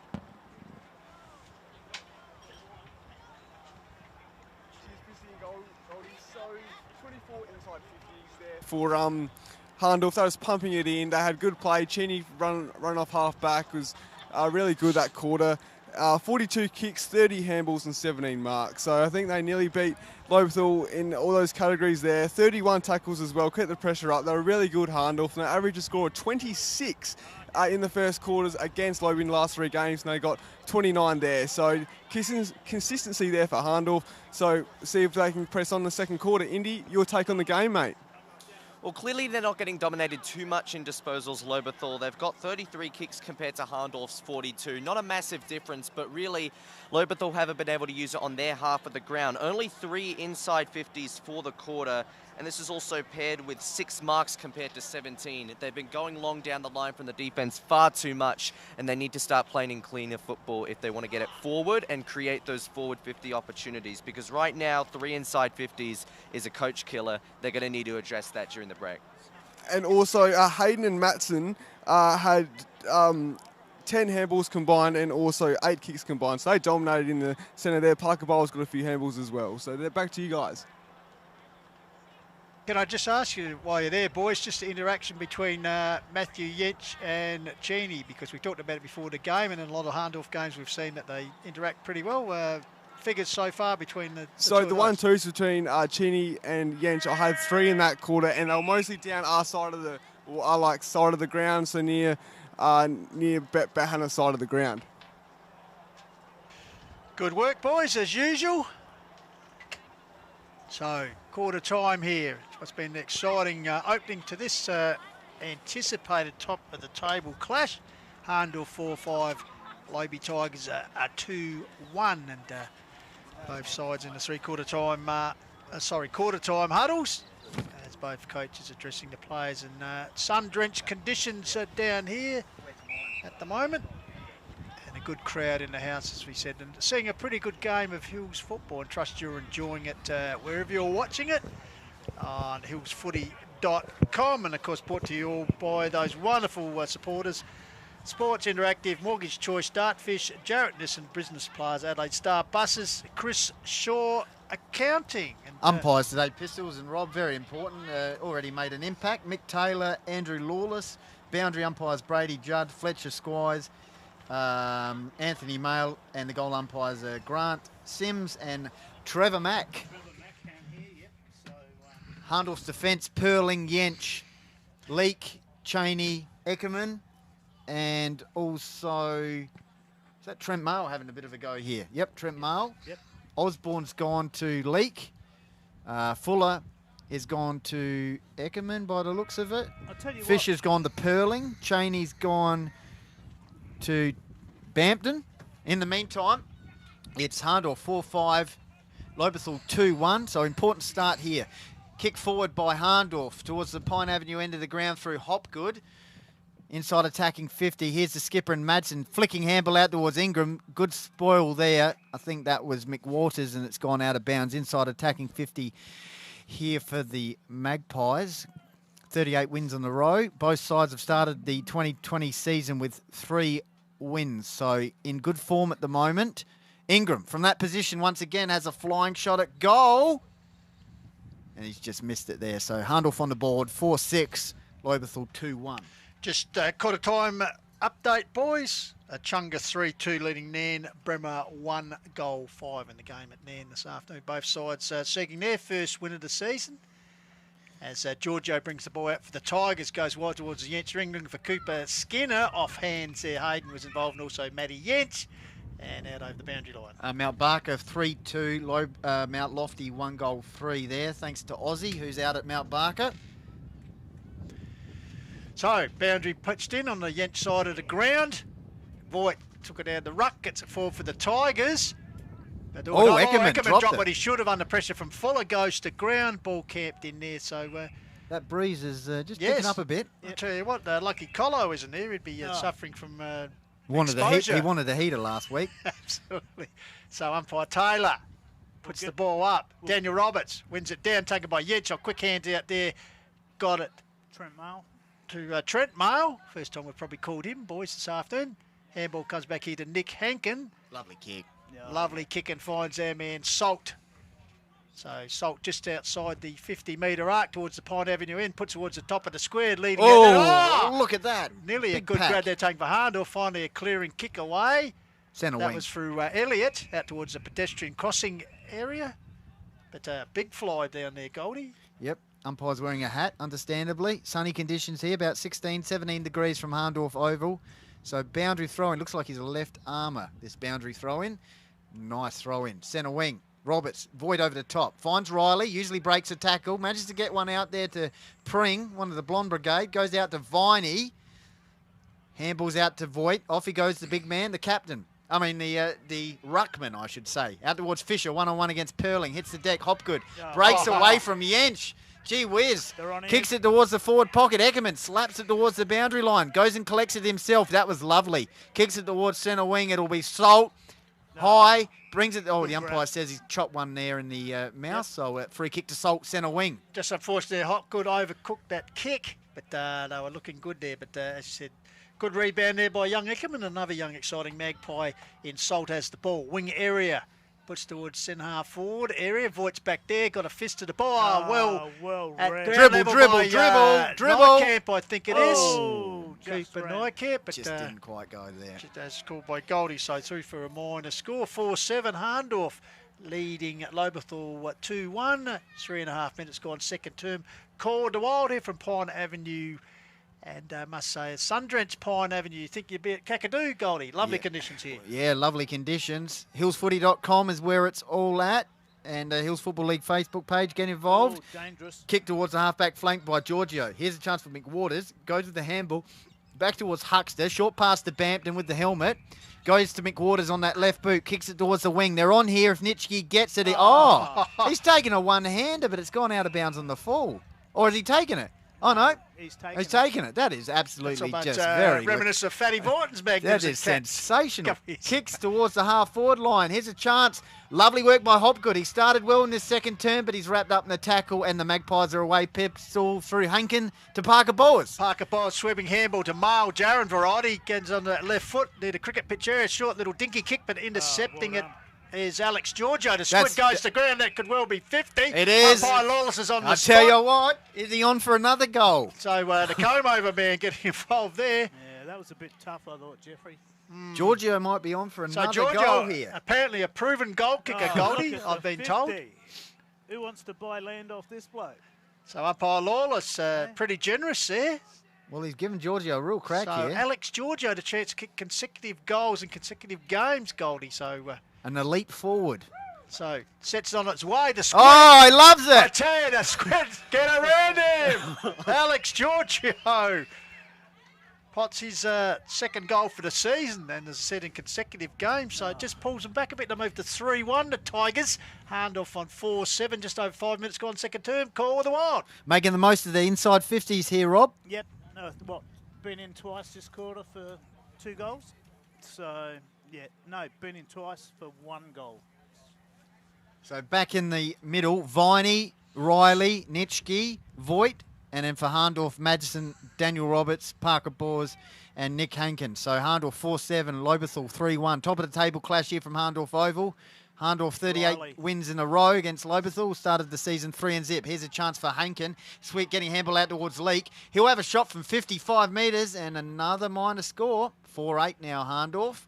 Perhaps that Kuka Nykamp there, Rob, the top of the square. Perhaps could have lifted the Yeah. eyes a bit. Hahndorf could have really been 8-4, boys, couldn't they? They've had the opportunities. Giorgio's just that sort of presence, isn't he? Across the ground, just giving the Tigers some belief here. He's obviously knows how to do it at SANFL level. Push.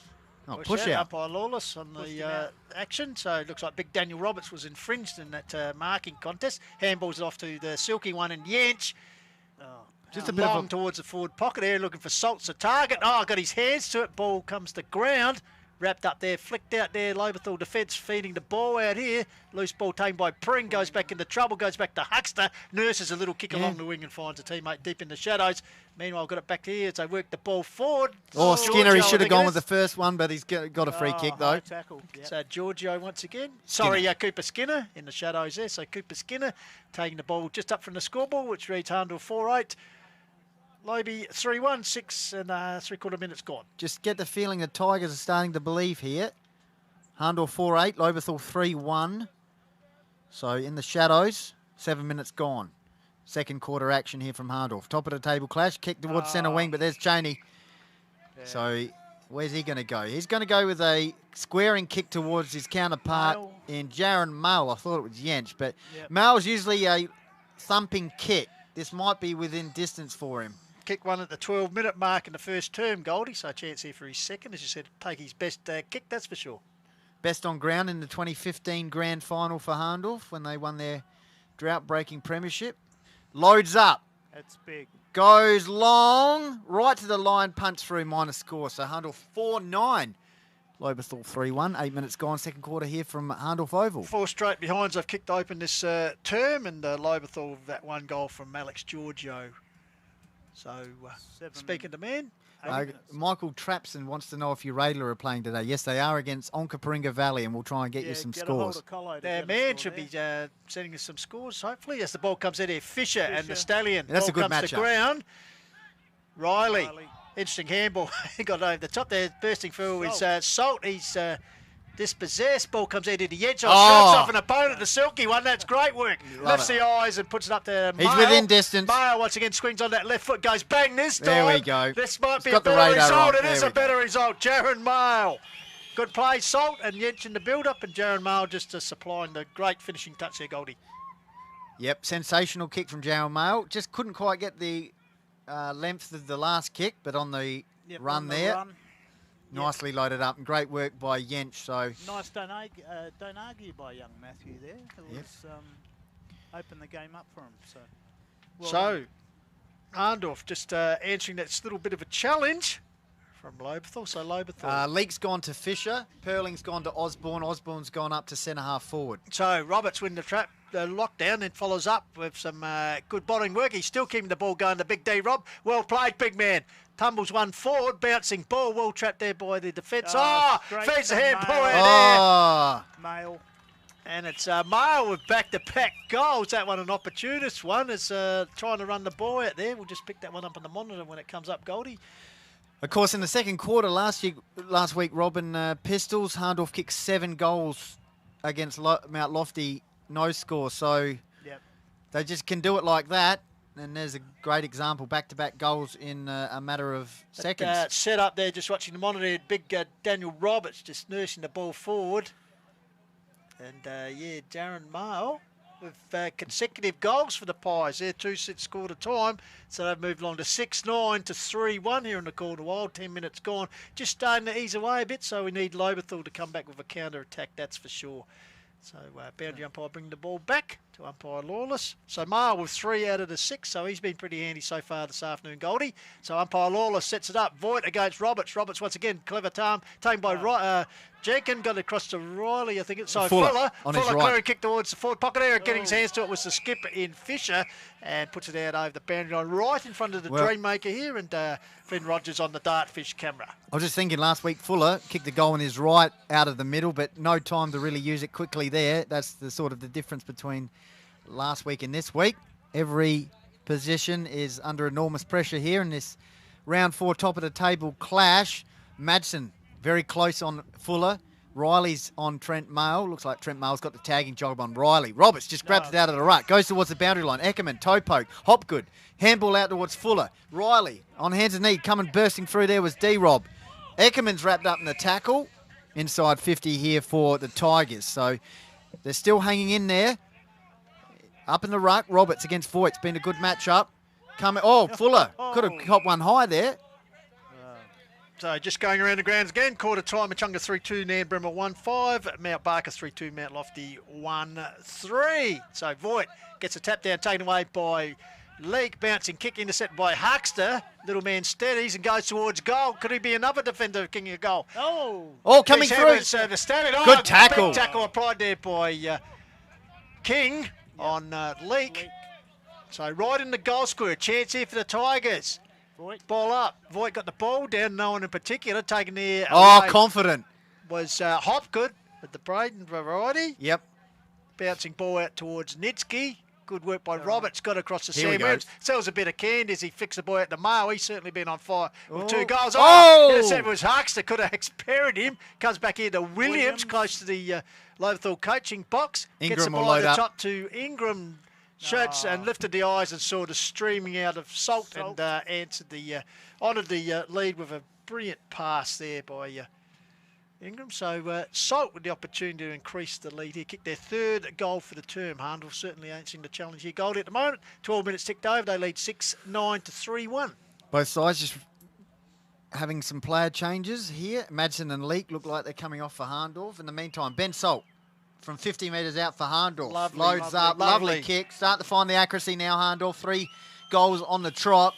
Hahndorf go to 7 goals, 9. Lobethal, 3 goals, 1. So the Tigers are under a bit of pressure here as we head towards the midway point of the second term, Rob. And the breeze has died away here, boys, too. It's in the last 5 minutes or so. So maybe a reason why Hahndorf seem to be able to go fairly easily inside 50.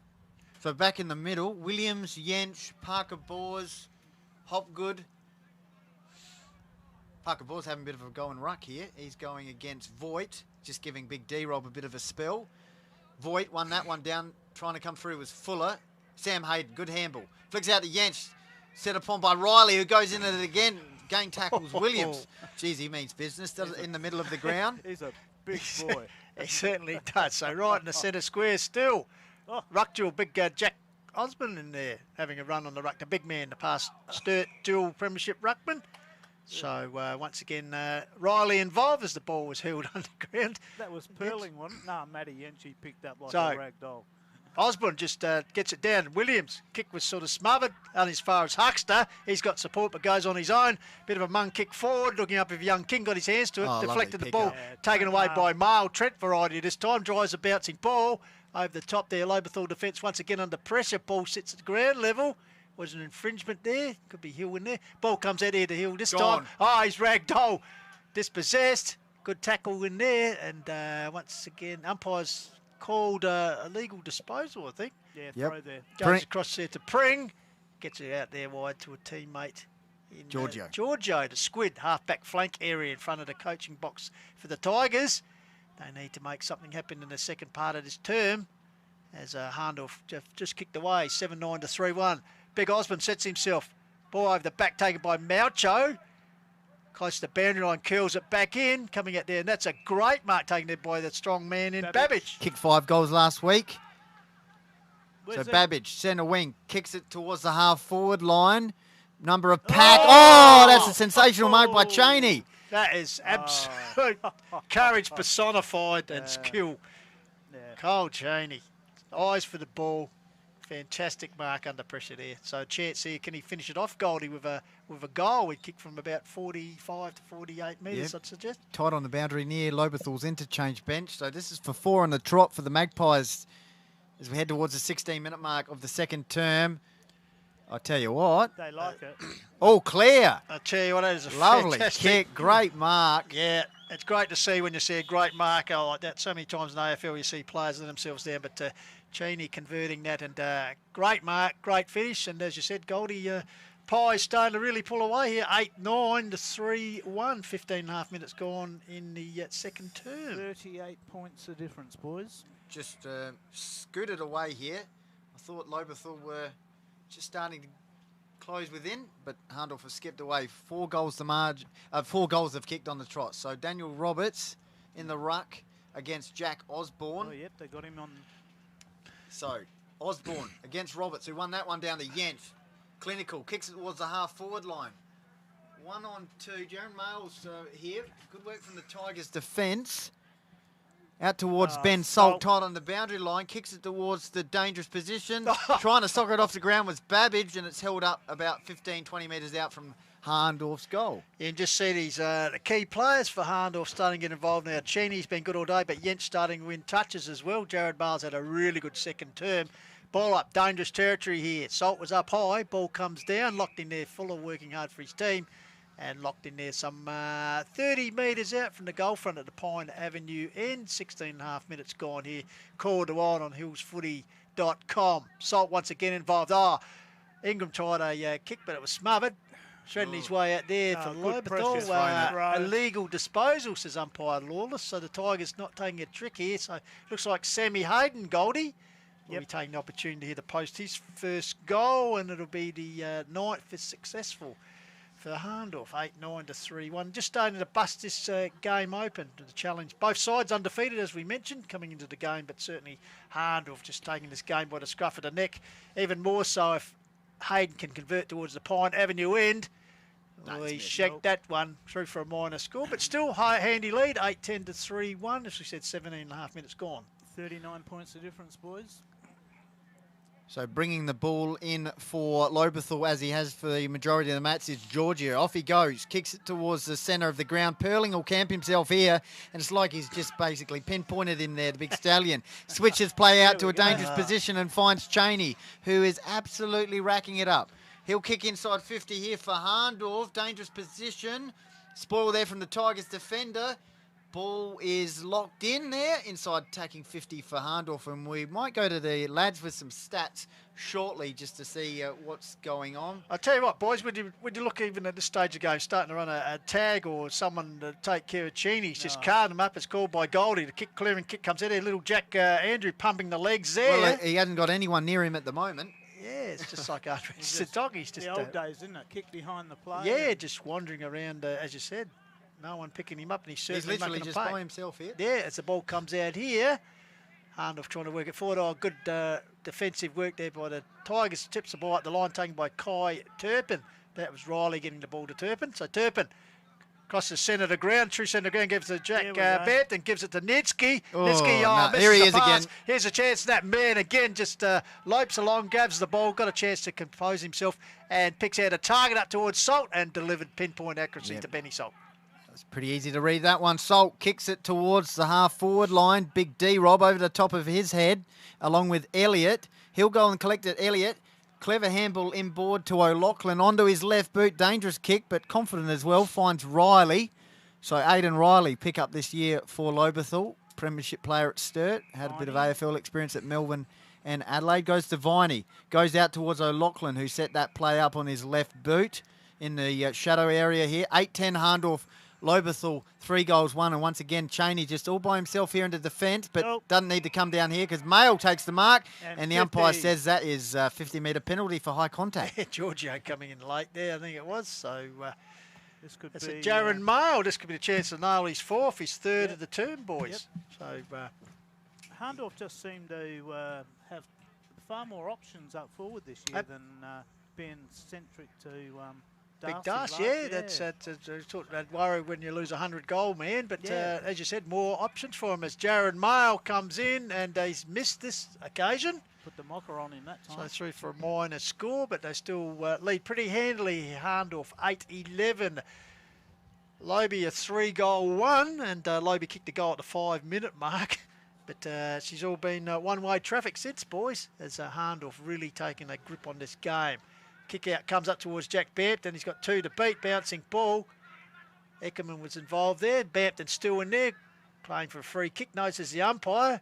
Knocked out by Nitsky towards Jenkin. He's dropped out of the game a bit too. Comes back to Hankin. Feeds the ball out to Eckerman. Once again, umpire Lawless has seen an infringement, I think, after the ball was tackle, I think, removed. Yes, I think it's going to come back here to, is it Nick Hankin? Appears to be. Or is it Yench? Oh, gets it off to Yench. Yench goes boom. No accuracy there.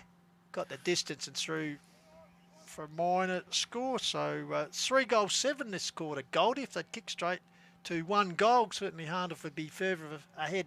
But as I said, pretty handy at the moment. 8-11 to 3-1. So kick in. Looks like it's Fuller. I think it is. Or kick towards the middle of the ground. Giorgio's the target. Off hands. Collecting it is Hopgood. He goes towards Parker Bors. Under pressure from the Tigers here. Here's a chance. Jenkins goes to Riley. He goes to Viney. Snaps the ball out towards us in the commentary position. Leake versus Fisher in the pocket. And it'll be a boundary line throw in. So at least it's inside 50 here for the Tigers. And they can set up. Trailing 8-12 to 3 goals 1 here at Hahndorf Oval. So the Academy boy retrieves the ball from the gutter here. And they'll be right down the barrel of the Dartfish camera. Of course, well handled this afternoon by Finn Rogers. So, throw in. Voigt, front positions against Roberts. Roberts got it down towards Hankin. Got a quick kick away under pressure from Luke towards the cricket pitch area. Standing ground well. There was McWater's on top. Babbage with the big destroying. Comes the big Jack Osborne, the agile man. Gets it back to McWaters, who's followed up his spoil. Ball comes up in line and finds Turpin. So, good movement there for the Tigers. A chance to at least get a goal in the shadows of half time. So, Kai Turpin, of course, spent some time at Gumaraka and also playing up in Port Pirie a couple of years ago. So, Kai Turpin.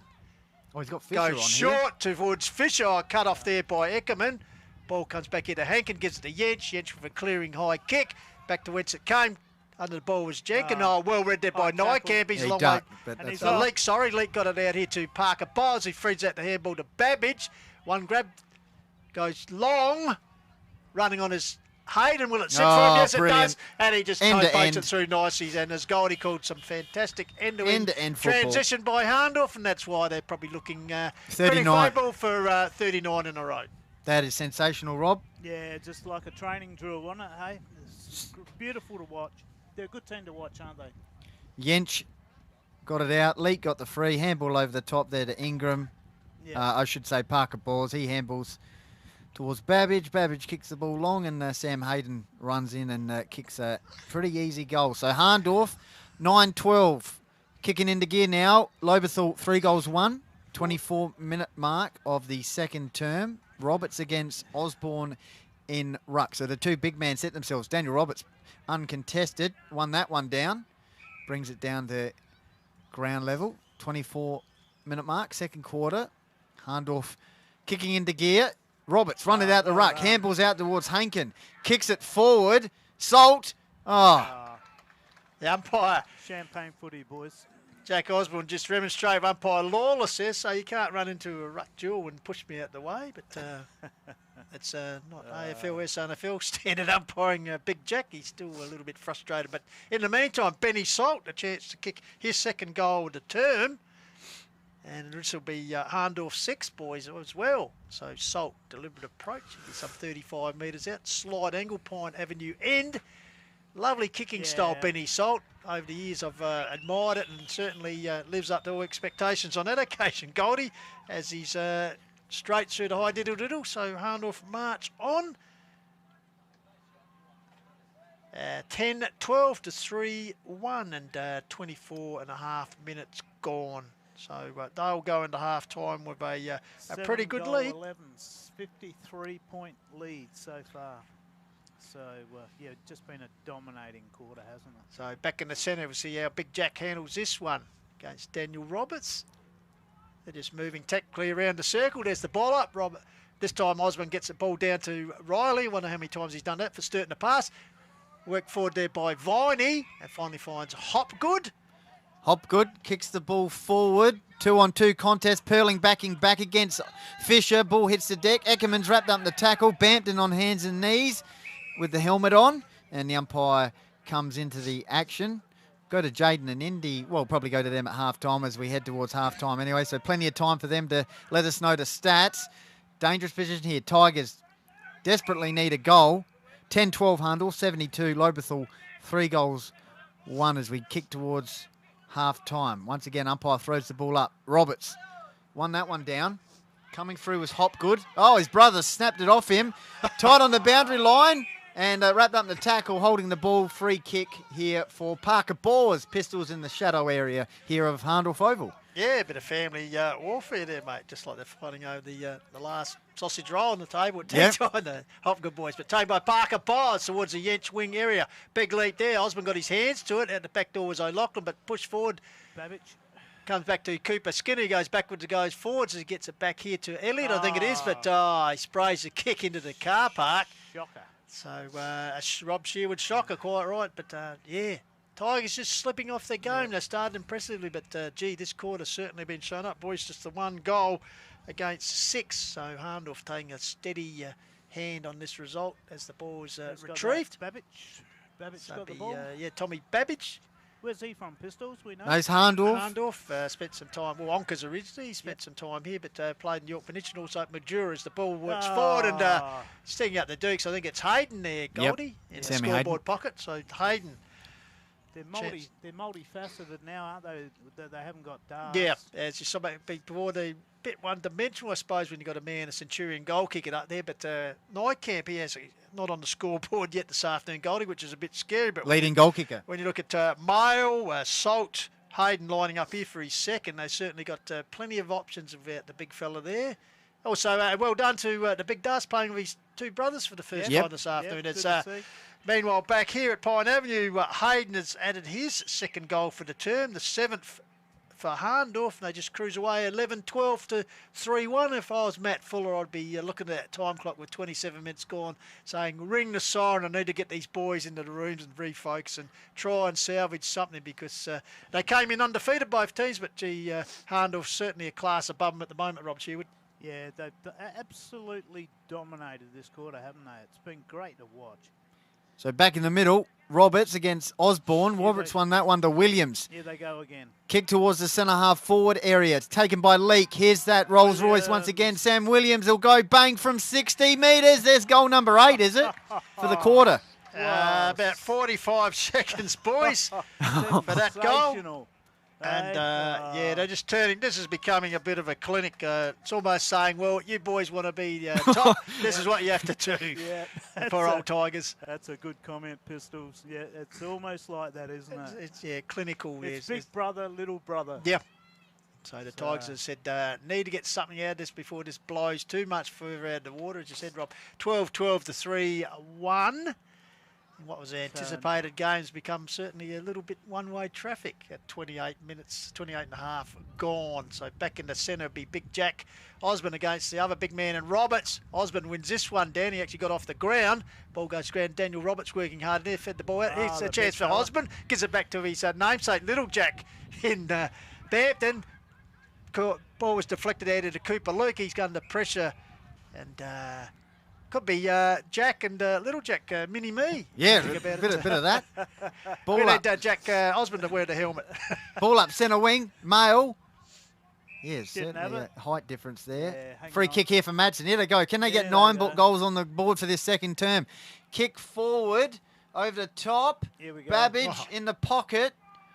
Could have been held on. Giorgio got the handball out to McWaters.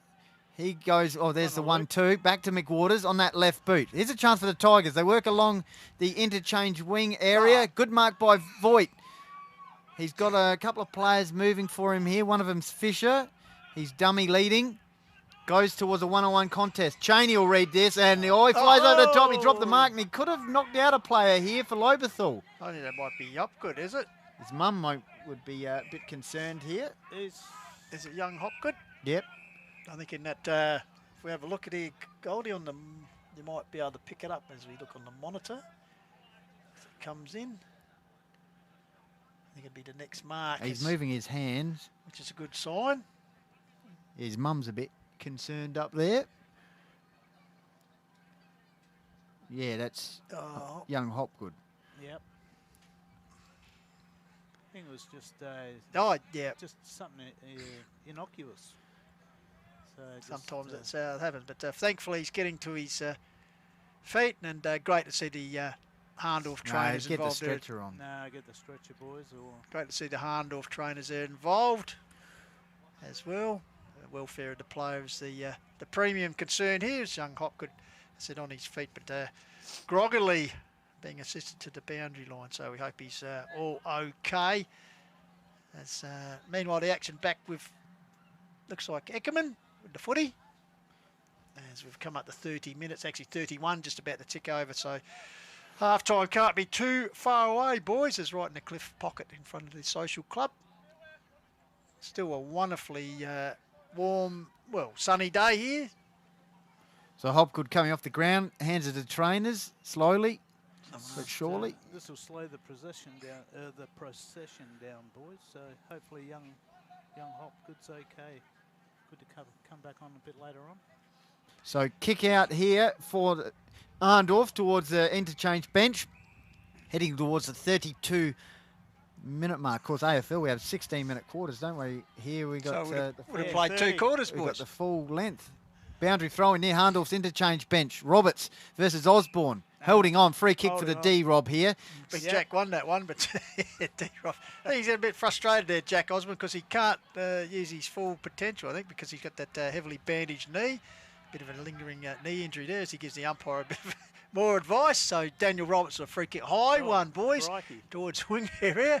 As in the distance you can hear the final sign going, and perhaps not too soon enough for the Lobethal Tigers as they added the 1 goal that quarter. Actually kicked the opening goal of the term, boys, at 5 minutes. I thought, well, we're getting back into this, but gee, after that, Hahndorf just ran riot, and as Goldie said, adding 8 goals, so they lead 12 to 3-1 at half-time, Goldie. And it's that time of the week, Pistols, where we head to Jaden and Indy, because Jamaican Joe wants to know if Indiana Rogers is in the house. Your man wants to know, Indy. So without further ado, let's take down to Jaden and Indy. Stats that matter.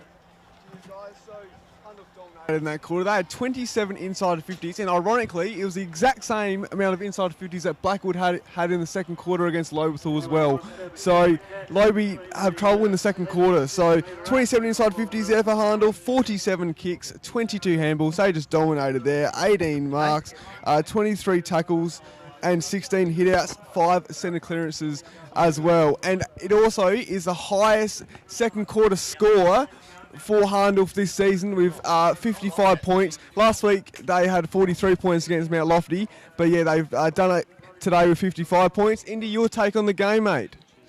Well, to kick 55 points in one quarter usually implies a scoreboard domination, and of course it does, but they're not getting beaten too much around the kicks or hand passes per se, only losing those statistics by 9 and 1 respectively. Really, it's all gone problematic with the inside 50s. Only 7 in that quarter, very minor improvement from the first, but we got to look at the tackles as well.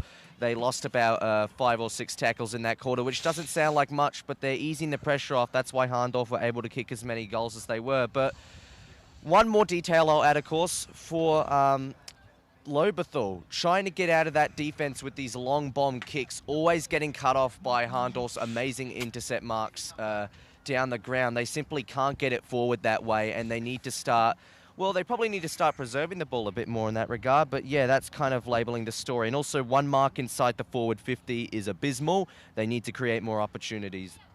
And also, just to give an idea to our listeners, so Hahndorf averaged 15.9 goals against Lobie in recent times since 2010, and they've already got 12. So they just dominated in that area, obviously on the scoreboard, and they've already got 12 goals and average 15, so they will probably get a few more. Lobethal averaged 9 goals, and they've only got 3, only a quarter of them. So unfortunately, they just can't hit the scoreboard. Hopefully they can in the second quarter, boys. Back to you guys.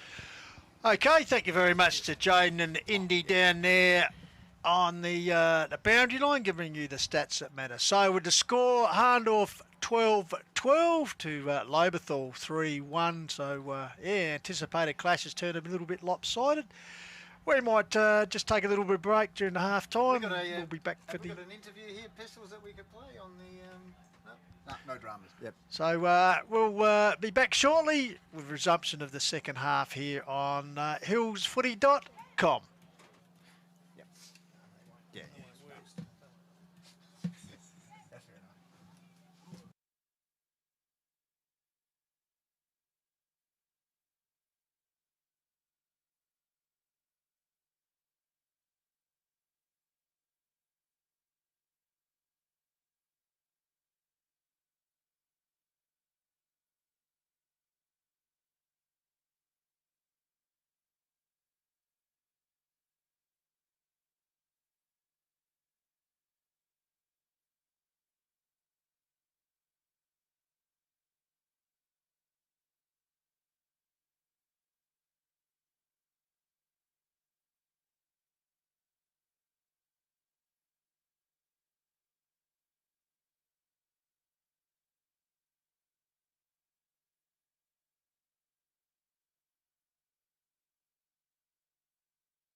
Okay, welcome back, Pine Avenue in Hahndorf, as we wait the start of the second half here of the Division 1 A-grade clash, top of the table clash, a bit lopsided at the moment. Hahndorf taking on Lobethal. It's Hahndorf 12-12 leading Lobethal 3-1, and a dominant 8-1 second term has certainly paved the way here to a big lead.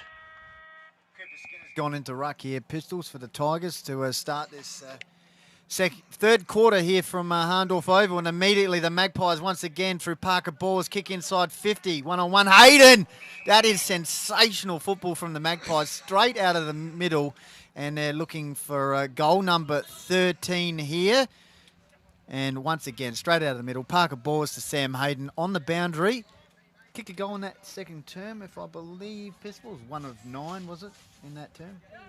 8, yep. 8. So Sam Hayden with Tim Jenkin on the mark, kicking towards the tennis court end of the ground for the Magpies inside the opening minute. Hayden goes for goal. He not just go for it, he kicks it. Hahndorf on fire. 13 goals, 12. Lobethal 3 goals, 1. And we've gone 48 seconds in the third term.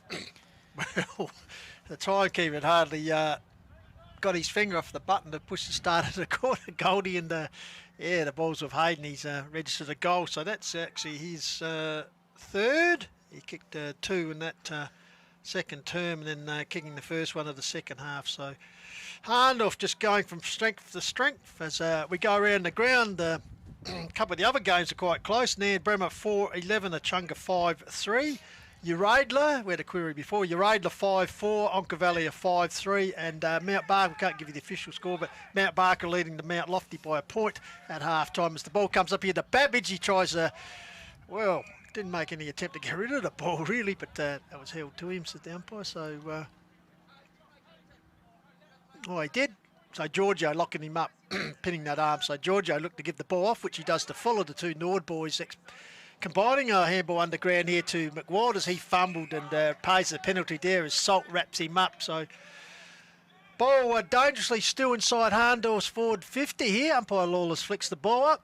Salt goes for the tap, got it down to Riley. Quick hands out, gave it to Cooper Luke. Cooper Luke with a high kick to inside the centre square. Perling's the target. Oh, good fits there by Daniel Roberts. First to get there be Eckerman for the Magpies. Under pressure from Jack Bampton, who carts him over the boundary line and relieves a bit of pressure there. So Hahndorf 13-12. Kicked the opening goal as Goldie called in the first minute of the second half. 13-12 leading 3-1 to Lobie. Lobie's last goal 5 minutes of the previous quarter, Goldie. So a long time between drinks as far as goals go for the Tigers. D-Rob kicks the ball to half forward. Giorgio versus Babbage. Salt tries to soccer it is. Hayden. Kick on his left. 1-on-1. Hayden versus Huckster, and it's a free kick here for Huckster. And he's got Fuller running for him around the back. Players are pointing out towards the other wing. He goes with a short pass to Fuller, the coach, for Lobethal.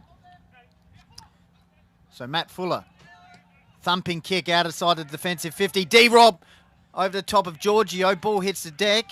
Sweeping handball out from Sam Hayden. He goes to Mauchow and he lovely lace out pass to Babbage, who'll go back for goal number 14 for Hahndorf.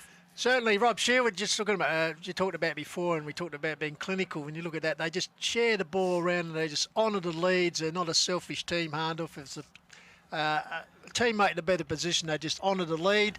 As Babbage has pulled that one, I thought he pulled, but the umpire says goal. So Babbage and, as I said, Malcho then just lifted the eyes and honoured the lead, and Babbage finishing off. So, just great all-round, as you'd expect a team which is going to stretch to 39 consecutive wins, Rob.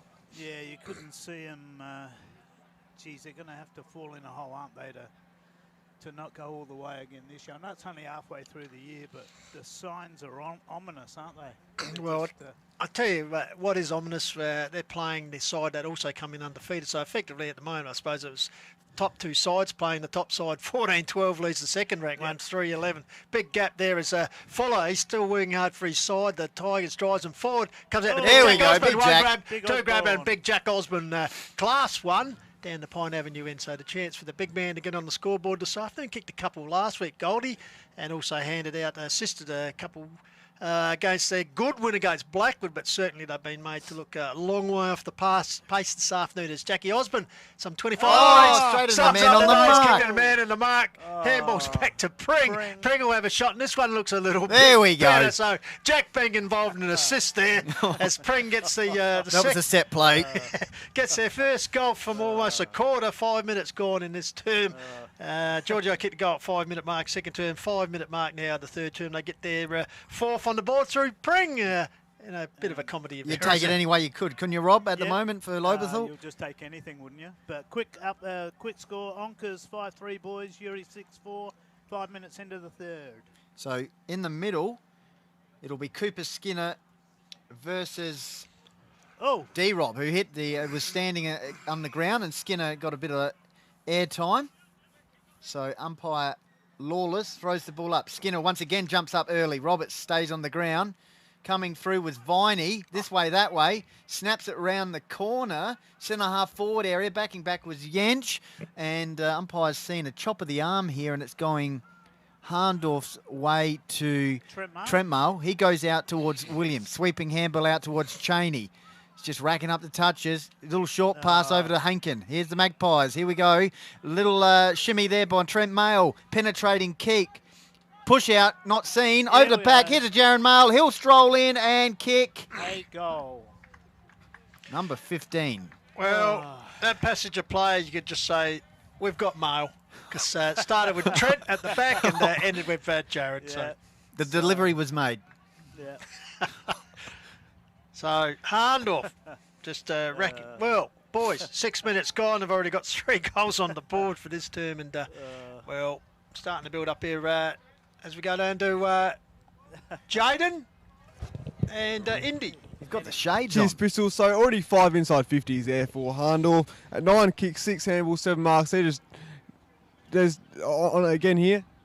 Well, from the only 2 inside 50s Lobethal have had, they've pretty much allowed Hahndorf to run over them almost straight after, mostly because of poor conversion, but really they don't defend very well when they get it on their terms. So just one thing of many things to already note for Lobethal there.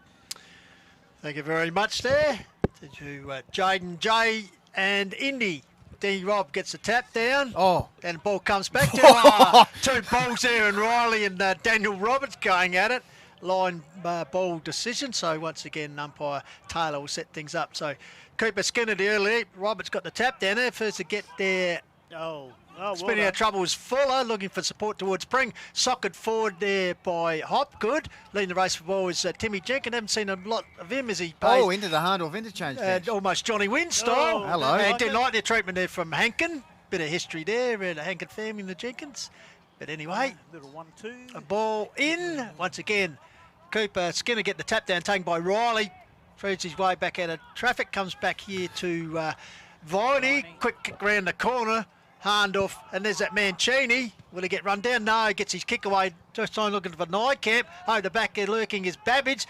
Elliott working hard, got first to the ball. He goes to ground under pressure from Babbage. Salt gets involved, gets a little quick kick away, taken as far as Timmy Jenkins. Sweeps out a handball to Pring along the cliff wing. Gets the ball forward. Bit of hanging on there, and Voigt takes a mark, having got rid of Eckerman, I think it was. So Voigt centre wing. That's Close to man. That's a Rob Sherwood shocker. That's lucky not to go. he's found touch. He's found touch. He got close to the man, the mark. He shanked it like everything that could go wrong in that one, Goldie. Set play, boundary throw in. 55 metres out from Lobethal's goal now. So they've gained a bit of yardage. Voigt versus D-Rob in ruck. Roberts front position. Ball comes down to Nitschke. Handballs over the top to O'Loughlin. Slaps it on to Fuller. Fuller sweeping handball out on his right to Huckster. One way then the other. Lace out pass to no one. Ball hits the deck. Fisher under pressure from Perling. And he's ragdolled to the ground. Centre half forward area for the Tigers there. 4-1 Hahndorf. 15 goals, 12, 9 minutes gone here from a sunny Hahndorf Oval. Round 4 top of the table clash. Voigt out of ruck, hacks it forward, bouncy ball taken by...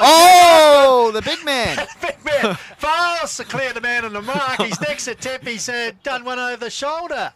So Jackie Osborne like a Both extremes. couple of dinosaurs, wasn't it? As we said, it doesn't matter how you get them, but yeah, very agile for the big man. So at 9 minutes in the third term, Lobethal pull one back. They move to 5-1 to 15-12. And Yeah. Hahndorf well in charge here. Just double snap. Yeah. Voigt snap, Osborne snap. Take that. So the Tigers, can they kick consecutive goals? Something they've struggled all this afternoon. So Cooper Skinner up early. Oh, just- both knees into the groin there. A great ruck battle. Comes there to Nitsky, head fed the ball out to Riley, gives the old don't argue as he gets the ball back. Oh, down to there's that Cooper cricket Skinner. pitch. As the cricket pitch man's here again. Got the ball to That's Turpin, better. And That's Turpin, better. I tell There you we what, go. And I tell you what, Two in a row. Robbie Shear with a great assist by the bloke hiding in the cricket pitch. He just tripped over the Hahndorf. He foot. pops up every now and then, the man in the cricket pitch, doesn't he? I tell you, he's good. Won a game, I reckon. There. So we talked about consecutive goals, boys, and we asked for it, and they delivered. There's Turpin, a good finish there. So Lobethal showing some character here. Well, I suppose they can't show anything else, can they? As they move along to 6-1 to 15-12, 2.5 minutes gone. Third term, call to wild from Pine Avenue. So Cooper Skinner is bouncing around here, trying to work out his approach for Big D-Rob. D-Rob won that one. Coming through there, looks like Riley. Big dog, yep. He's wrapped up in the tackle by Dylan Madsen. So a couple of balls going at it. Roberts, push out. Big man throws the ball on the boot. Kick long, strong, high. Oh! Cooper Nykamp up here. Timmy Jenkins clears the ball out of the fence for Lobethal towards centre wing. Gee whiz, that was a high leap there from Nykamp. Tell you what. Have a look at the Give it- replay of that. Give it to him for trying. Got the camera. Did Just have a- he touch it? Yeah, he touched Oh, it. yeah, he almost. I mean, Gary Ablett was paid back in '94 Yeah, for something Gary similar. Pert, yes. See, another hard deal for Collingwood. As the ball comes out here, fumbling with Luke. He's got support from Henry Voigt close to the pedestrian crossing. Curls the ball back along. This is a better kick as he kicked the ball in play down towards the boundary line. And finally, Ryan King, I think it is, gets a free kick, the youngster. So in the sleeves, he'll attempt to put Lobethal close to the goal as Daniel Roberts having a spell on the bench. King, high kick down towards Osmond territory. Was he pushed out? No, said the umpire as the ball out over the boundary line. So a forward pocket throw-in will take place. Lobethal 6-1, trailing Hahndorf 15-12 here. 11, nearly 12 minutes gone. Call to wild.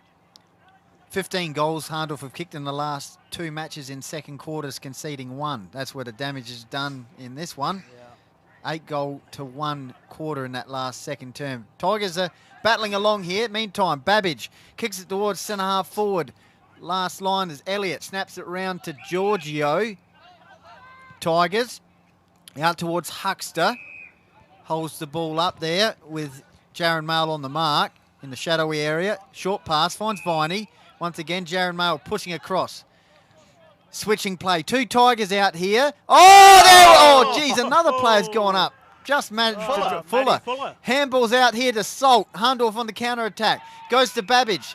Near the cricket pitch. That won't do much damage that time. And there's Hayden over the top. Couple of Hahndorf players at ground level. Mail.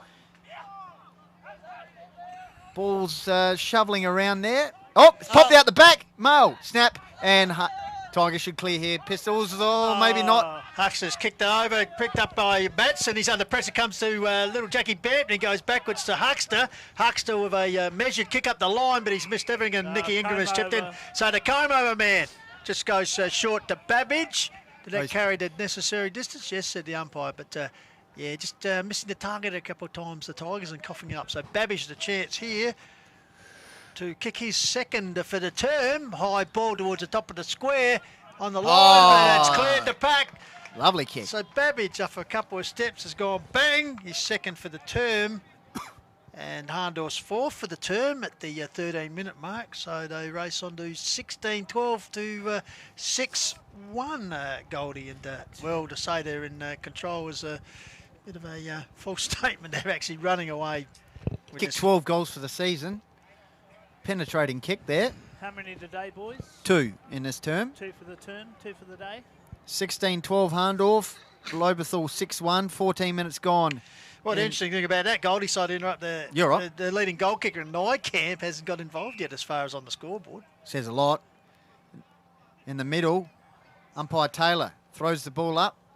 half the oval in shade now. Voigt, high ball towards centre forward area for the Tigers.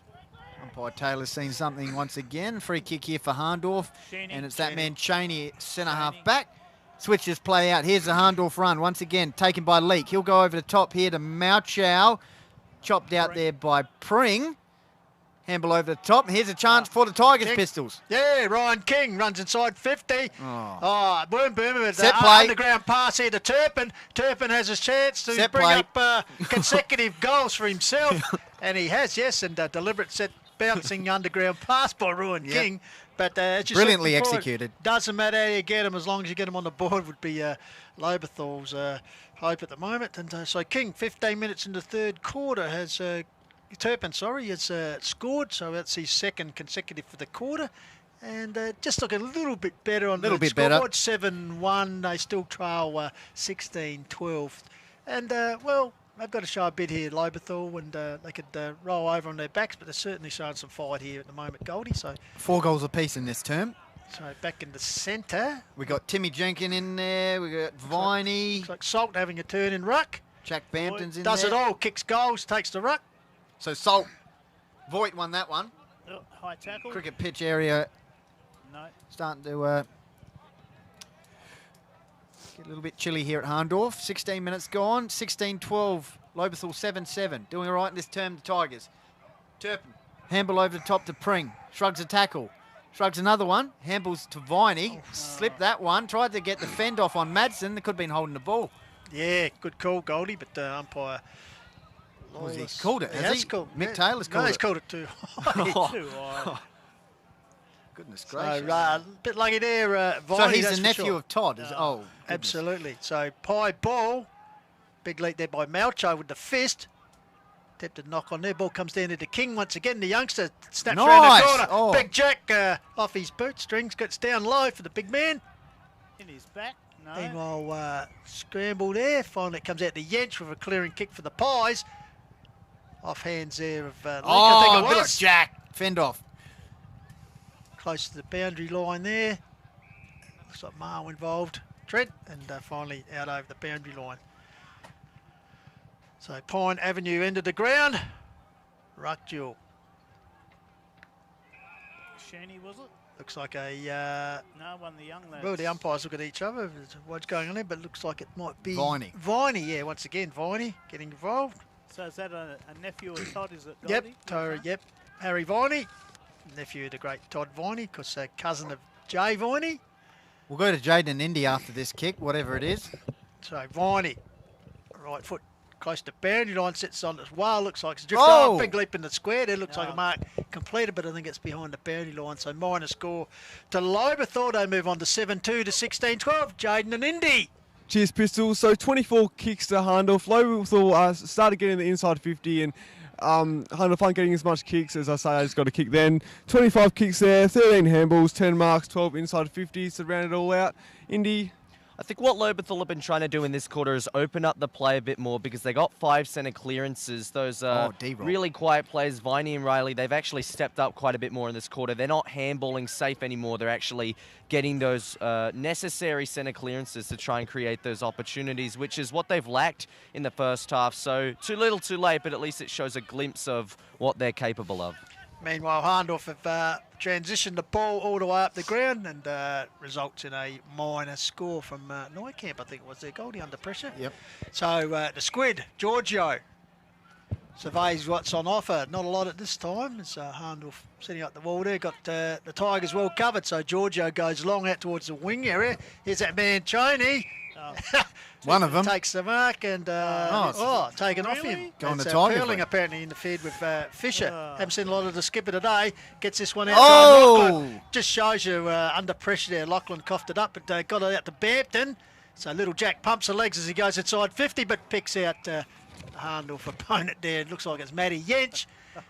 Yench chips the ball up and fixes his sounds Eckerman. It gives it back to Yench. The old 1-2. Yench goes bang straight down the ground towards Hayden. Picks up the jerks, almost grabs it. Huckster with the crumb. Quick disposal across the ground. Pring, bad bounce there. Huckster follows it up well, but then he's locked up in a tackle there by Hopgood, I think it is. The coaching box at Hahndorf crying for holding the ball decision, but couldn't get rid of it, Huckster. But so umpire Taylor will ball up right in front of, well, sun-drenched box. Coach Matt Golding will be pretty happy at this stage. Golding 16-13 to 7-2. Yep, shielding his eyes up there, looks like. Or he's got the hat on, one of them. Anyway, they've all got the hats on up there. Nice little addition over the last few years, the old coaching box. So just near Hahndorf's interchange bench area. Hahndorf 16-13, Lobethal 7 goals, 20 minutes gone in the third term. Set up in the second term when the Magpies kicked 8 goals to 1. And I think that construction sponsored by the Life Members Club, I think, Goldie. And of course we had Graham Sinclair on for a bit of a chat pre-match. Good to catch up with him. Hopgood kicks into the middle of the ground. Here's Ingram, one-on-one. Coming across there, looked like Riley. Good work from Ingram. Here we go towards Kyle Cheney. Little short pass. Jaron Mail wrapped up the tackle. And that's high. Bit unlucky there, Nitsky. Yep. But Mail getting up and feeling that one a little bit.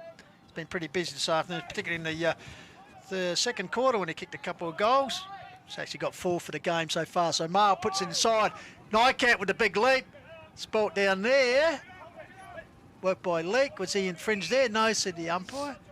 Actually, the Jacob variety there. So we'll tended by McWaters, who's batted pretty well this afternoon, the York Peninsula boys. So Ruckjell, Daniel Roberts takes the ball. Here's McWaters again. Free kick. He's grabbed, infringed by Big D Rob. So McWaters take the free kick right in the back pocket area in front of the Dreammaker here. Trust you're enjoying our coverage on hillsfooty.com. King. Off he goes confidently to Timmy Jenkin. Work the boundary line to Fuller, under pressure now. Goes backwards. Leak chops it off. Hayden for the Magpies goes to Babbage. Underground handball. Cut off by King. And Hahndorf hold it inside attacking 50. About 30 metres out. Cued angle. Hahndorf 16-13. Lobethal 7 goals 2. 22 minutes gone. Hahndorf kicking it up towards the tennis court end. Here's a chance for Pring. Stripped of it. Bampton. Here's a chance. Goes to Nitschke. Goes back to Bampton. Flick over the top. Turpin. They're open here. No. Out in the wing. Cut off. No. Couldn't quite work. Mouch out. Kicks it to the pocket. Holding on. Free kick. Got to be a free kick. There we go. Tigers desperately tried to clear there, but Magpies with a chance to kick. So this could be it, yeah, Rob. This could be it. So get his chance on the goal kickers for the first time this afternoon. As you said, if he gets going, they're in all sorts of trouble. But certainly in his absence from the scores, Mail's been pretty busy. Also Hayden and of course Benny Salt. So deep in the pocket, Cooper Camp. 10 goals for the year. Kick. Make that 11. He steered that one through nicely. So he's finally on the board, as Goldie said, at the 22-minute mark of the third term. And they move along to 17-13 to 7-2. So comprehensive lead here in the 1-plays-2 game. And Hahndorf charging on to 39 consecutive wins as the Shadows start to engross the Pine Avenue ground here. And the sands of time certainly run out there. The Shadows getting longer also for the Tigers, I suggest, because, well, they're playing for pride now. The game is gone, but it's how they finish the game. They could be run right over here. They need to show something with still a quarter to go. Big Daniel Roberts holding the ball there. Hand was pinned by the smallest man on the ground. Bampton got it across to Riley. Riley's kick up here towards Voigt, bouncing ball. Oh, well done. Comes back here to Voigt. He feeds the ball out to Jenkin. He'll feed it out wide towards Lachlan. There it is now. Here's a chance for Lachlan deep on his Ron preferred. That's gone and out on the full. Out on the full. Yep. 9-bank lead, Kangarilla by 9 goals halfway through the third, boys. Down at Yaruna. So kick in here for Cheney in the back pocket area. 17-13 Hahndorf. And the Tigers 7-2. Better term here for the Tigers. They've kicked 4 goals in this quarter. Hahndorf have kicked 5. I think we liked it better when the sun was out, boys. A little bit chilly here. Once again, D-Rob went up. There's been some flies in this quarter. Here's Sam Hayden. Clever little dribber kick. He says run onto it there. I think it's Nick Hankin who's against Riley. Hayden, brilliant. Slapped it onto Hankin, but it didn't quite work. Just those little team things that to do when you're a confident team. You've got faith in each other. Just those clever little tap-ons. And Hahndorf, the master, that has shown there on 2 occasions. So the boundary boy will bring the ball in front of the coaching box. D-Rob having a spill. So Salt against Skinner. 2 young guns. Ball comes down to Jackie Bampton. Tries to get his way through there, but he's held up in a tackle. So umpire Taylor will come in and recommence play. So once again, it'll be Salt, Nykamp, run down by Skinner, Skinner along the bouncing ball, eluded Cheney. There we go. He eventually gets the ball here from a handball from a teammate, nurses the ball nicely up the line and finds Sam Hill, Goldie. Yep. Hill, got Nykamp strolling for him. Goes shorter, over the top. Oh, Nykamp dummy back. He'll come here against 1-on-2. Good work from Elliott. Yeah. And it's gone out of bounds. Just for a minute there, I thought he was going to trap that nice end soccer style. This Hahndorf side capable of winning. As umpire Mick Taylor gives us a bit of a wave. Loves the camera. Mick, so throw in. Knocked down there by Parker Boers. Finally a kick away by Riley. High kick first to get it. Oh, comb over. The comb over. Ingram got it to Parker Boers. Gives it to Williams off one step. He goes bang, but unfortunately the goal umpire's moved a bit too far. Yep. And through for a minor score. So Hahndorf 17, 14 plays, 7-2 here. Goldie, 25 and a half minutes gone third term. So Matt Fuller bringing the ball in for the Tigers. Comes out of the square, off he goes. Kicks outside the defensive 50 in the middle of the ground. That's a pinpoint pass. Oh, it's chopped off there by Mail brilliantly. Trent Mail bulldozing his way through. Handballs out towards Eckerman. He can kick goals from here. He likes it. Oh, that is sensational. Oh, my goodness. Great handball from Trent Mail too. I tell you, when you're hot, you're hot. This Dorf side is smoking. That's a floating defender at its best there. Yeah. Does that 1 or 2 times regularly in a game. Brilliant kick. Can't do much to stop that. Great chop off there by Trent Mail in the middle of the ground. So Eckerman with his first of the afternoon. He joins a long list of goal kickers. We'll try and collate them all for you later in the game, but as I said, 18-14 to 7-2. So we're in charge here. Hahndorf back in the centre. Cooper Skinner with a leap. Salt comes down here to Bampton, got it back to Tim Jenkin. High kick out there and taken by Viney, who's been all right in patches, boys. He's battled pretty hard. So Viney kicks it towards the leader, no one particular. Chopped out, in fact, Cheney. it's by Cheney, as Osmond had already led out, so missed him completely as he Cheney chips the ball up to Yench, goes to ground but still gets up and chips the ball to Leake, gives it back to Yench, who goes long, crossing side wing. Here we go. Here's a chance. Hankin, if he gets the ball, he looks for support. Look away handball. He's got, gets Oh, he gone. runs into one from Timmy Jenkins. Oh, he's called high. Okay. Yeah, high too tackle. high tackle. He's a bit lucky there. Went the round arm. So Hankin nurses it up to Eckerman, the last goal kicker. Can he get another one? Right in front of the coach's box. Sammy Hayden darting around here. Nykamp and Babbage. So Eckerman, he'll set it up, that's for sure. It's called by Goldie. Someone's going to It's fly. away from Nykamp. Oh. Over his head, bouncing ball. The squid grabs it in Giorgio and just nurses it through for a minor score. Exciting footy. I think he lost his footing there, Cooper. So Giorgio to bring the ball back in. Oh, what way is he going? No, Underside, he goes high. Couple of Viney out there. Here we go. Here's a go. Netsky stretched it out to Voigt. It's good clearance by Lobethal. Here we go. Down here to young Ryan King. He's got the ball. Can he have a bounce? No, he decides to go long towards the top of the square. Big Jack Osborne. Well done, gets his Leake. answer. Can he kick another miracle goal? Following Great up was work by King. He Leake. got his foot to it. But well called by Goldie. Good work by Leake. And Matthew Yench comes up to acknowledge the work of his young teammate in forcing that through for a minor score. So Yench will bring the ball in here for Hahndorf, looking for win number 39 in a row. Dylan Madsen takes the ball into defensive 50. And he'll look to probably kick it out towards the Lobethal interchange bench, where he goes to a shorter pass, finds Parker Boers. Still in the defensive 50 for the Magpies as we tick towards the 29-minute mark in the third term. So I think it's been 5-4 in this term, Hahndorf's way, after they kicked 8 goals in that second term. Kick towards centre wing. Salt went up, off hands. It's taken by, looks like, Sam Williams. Yep, I think you're right there, Goldie. Williams. Near Lobethal's interchange bench. Pistols. Three-quarter time score. Nan Bremer 9-14. Leader Chunga 5-3. So the Rams perhaps on their way to their first win of the season with the Hurricane boys.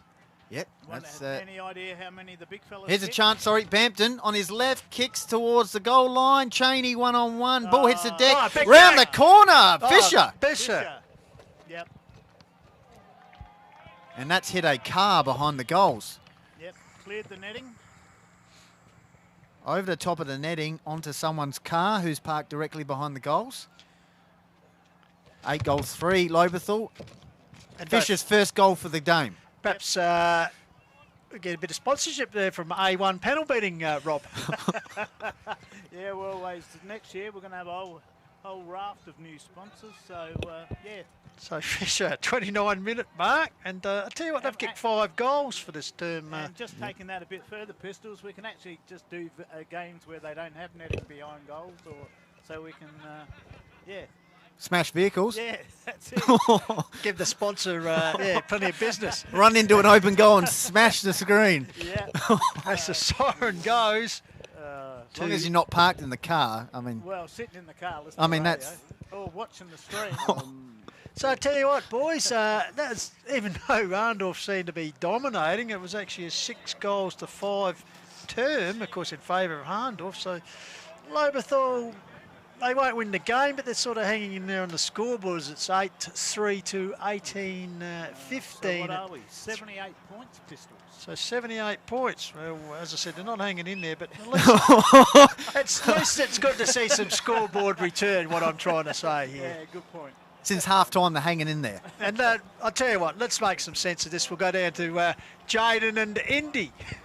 Yep. Cheers, Pistols. So, yeah, 41 kicks there for Hahndorf and 18 inside 50s. 9 less inside 50s in the second quarter for them, but they still dominated. They were very good in that quarter, Hahndorf, except Lobethal did hit back a little bit, and Jack Banton didn't play particularly well, I thought. He spread them out and kept Matson to only a couple disposals as well. So, I think Hahndorf will run away pretty good here today. 18 inside 50s there again, and 17 hit-outs as well. Indy. We've got to get the update on Lobethal. After only having 2 centre clearances in the first and second quarter respectively, they got away with 7 in that quarter, so they were a lot more attractive in the midfield. The only problem once again remains they lost the inside 50 count by 8. Not as severely as the previous half of football, but still quite badly, and they definitely lack the marking pressure that Hahndorf have come with. But just one note, I've seen Hahndorf playing really well from coast to coast and actually getting it into the inside 50 from half back. Their counter-attack is almost flawless, and it's something that Lobethal have struggled to respond to.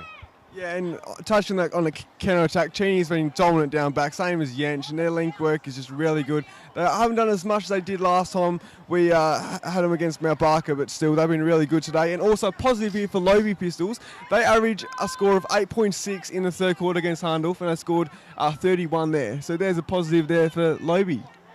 So. Thank you very much, Jaden J, and love the sunglasses, mate. Cheers. Good work. So, the blind leading the blind. sorry, Rob? It's like the blind leading the blind. It is absolutely.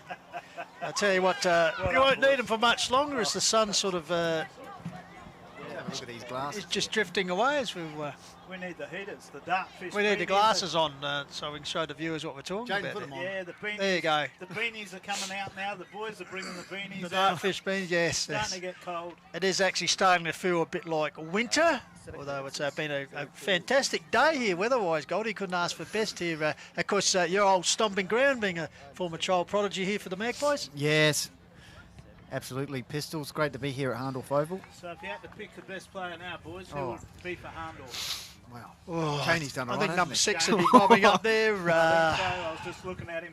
He was checking his stats with the coach. So, yeah, so... That's Tom Cruise, Jaden J. Hill. Yeah. But I tell you what, just quickly looking through it, like Eckerman, he's been very good. Jarrett Mao. When you look through this Hahndorf All list, played well. and because they got a few out today, don't forget you got the likes of Hanby's not there and a couple others, and you just look through this list and you think, well, you've got to play well to keep your spot, which is the mark of a very good and strong club at the moment, isn't it? When you look And their leading goal kicker for the last X Well, number of years is now at Nan. Yeah, but the leading goal kicker this afternoon, well, today has only kicked the 1 goal, so Yeah, Parker Bowles has been good. Tommy Babbage has made a presence. Jens perhaps hasn't been as dominant as normal. The Stallion started off well, but he sort of He's kept Fisher to one goal. Yeah, I was going to say he hasn't had a lot to do. Sammy Williams has done his bit. Daniel Roberts, the usual lion-hearted. Sammy Hayden, just those super skills of his. So when you look at the other side of the coin, well, Viney's battled hard. Riley as usual.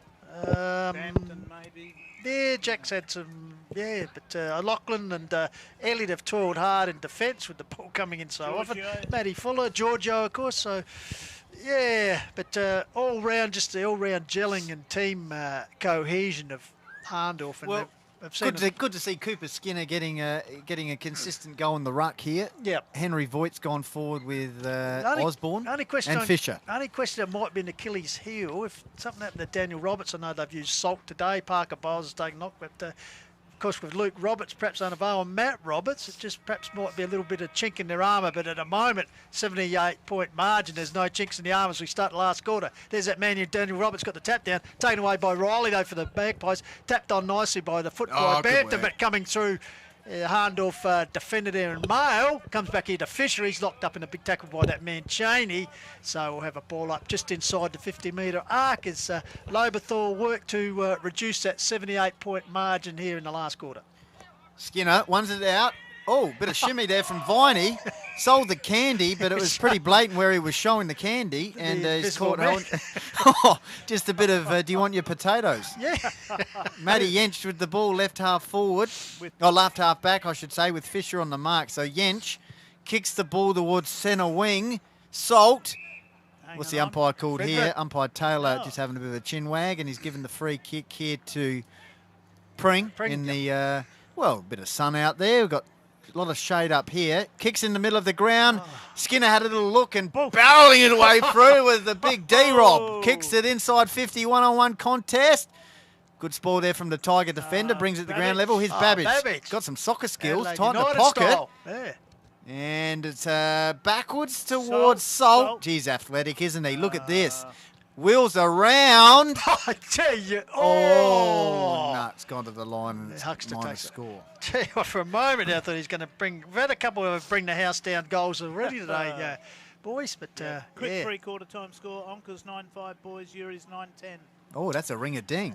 Mount Barker 6-9, Mount Lofty 3-7. Of course, Nan Bremer 9-14 to Achunga 5-13. Meanwhile, back here, Hahndorf 8-15. 18-15, sorry, to 8-3. Be good if it was 8. Be an exciting game, but if you're a Hahndorf fan, you'd be pretty happy as Williams just chips the ball nicely to that man Cheney, who must be have liver poisoning this afternoon. He's kicked the goal already. He's got the ball everywhere. Yep. He's everywhere. He's everywhere. What was that song?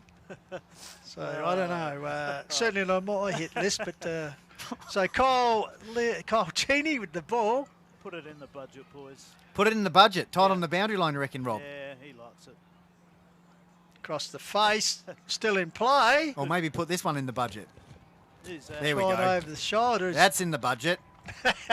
Oh, no. Is that Williams? That's Babbage, isn't it? Let's have a little look here. He's getting a lot of high fives. I reckon it's Tom Babbage. Tommy Babbage, and just a little jig as he ran away for kicking that one. Nice, he kicked the so Babbage, that's his third, but they've all been in the second half, boys. So, kicked 13 for the season, Tom Babbage. He might be leading the competition with the goals kicked. Yeah, he could very well be. That's it. He could be leading for the DAS medal. That's it. Big D-Rob in the ruck. Sam Hayden, Parker Bors, Leake, Cooper Skinner in the ruck, Viney, Nitschke, and looks like Riley is in there. So Hahndorf, first goal of the third term. Trying to clear the ball there. Looked like Fuller out towards the wing, collected by Viney. He goes one way then the other. That was Riley. That's nice vision in the middle of the ground. Opens it up to Huckster. Kicks the ball towards the half-forward line. Mauchow over the top. Brings it to ground level. Taken by Hopgood, whose brother was injured in the second term for Lobethal. And it's inside 50 now for the Tigers. So they can set up here, Pistols. So ruck duel, Cooper Skinner up early, got the ball down. Cheney applies some pressure there on Turpin, comes back here to Riley. He goes on the ground under pressure there from Leake. Jacob Variety, so once again the big men will reconvene. So Osmond stands his ground as over the top went Roberts with a clearing knockout. Out there is Hopgood, gathers the ball, but well sling tackle. Well collared there by Turpin. It's the terminology I was going to use. So once again, the ruckman gather. Osborne against Roberts. Osborne got it down to little Jack Andrew. Fed out there by Roberts. Comes to Pring. Flicks the ball. Oh, there's that tap. Osborne with a little clever tap on. And finally, the clearing kick by Cheney. Salt and bouncing pepper. pull. Oh, that's just magical. Here we go. Here's a bit of showtime. Close to the pedestrian crossing wing. Matson's involved in there. Finally comes back out there to Hopgood. Williams. Gives it back to Williams, who's been good this afternoon. Chips it up to the pitch area. Jens is on. Here we go. Got around there from Jarrett Moe. Here's Jens. Here we go. Straighten up. Here we go. Has a bounce, runs, has a second one, does a Manasseh. Runs in the goal, says, thank you very much. And Matthew Jens gets on the board for the first time this afternoon, boys. As far as goals go. Nice little handball there from Jarrett Moe too.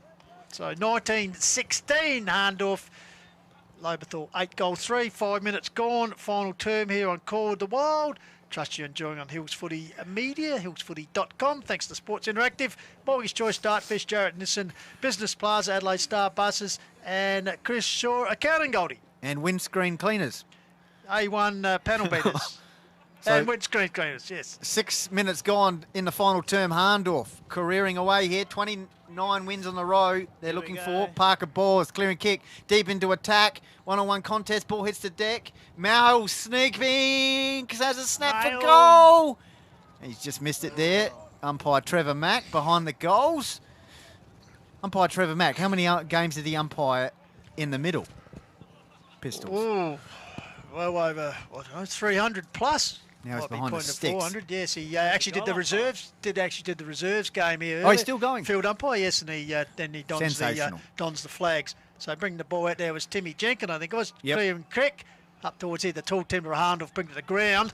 And they followed up well. Comes out here to Cheney. That man, he's knocked up. And lace out delivery to Dylan Madsen. Seemed to pull up quickly there, but as he dropped the ball. Hope he's all right. No hamstring problems or anything. So Dylan Madsen, Premiership captain, kicked the second goal of the game for Hahndorf back at the 11-minute mark of the first term when the game was close. Michael Borden thinks he's the Adonis. Yes, the Adonis, yes. Especially when he wears the oil there. Yep. That's Borden, that is, wearing the oil. So Madsen sets it on towards the Pine Avenue end. I think it's drifted across the Frace as it is. Doesn't make it score. In fact, it's gone out of bounds right in front of the scoreboard, which is starting to illuminate a bit in the darkening conditions. But 2017 clearly showing Hahndorf in charge. Lobethal 8-3, 6, almost 7 minutes ticked over. Ruck duel from the boundary contest. Get it down was Cooper Skinner, got it back to Nitsky. Nitsky nurses a kick up the King, Stallion. Yeah, twin, and chipping in is the Stallion. Scotty Perling, waste no time, gets a short pass across. Good taken mark. in by Parker Boz under pressure. He wastes no time, bounces up and gets it out into a loose teammate in Hopgood out on the sunny side of the ground. Certainly sunny side for the Magpies. I said 2017 plays 8-3. Leak coming from the ground and Nick Hankin coming back on the ground. So good movement from the Magpies, and Hopgood with a chance to kick his first for the day, or second. Long kick, right to the line. It's gone all the way. That's a thumping kick. He actually kicked the first goal of the game for the Pies at the 5-minute mark of the first term goal. That's 60 metres. 60 metres, I reckon you're right there, Goldie.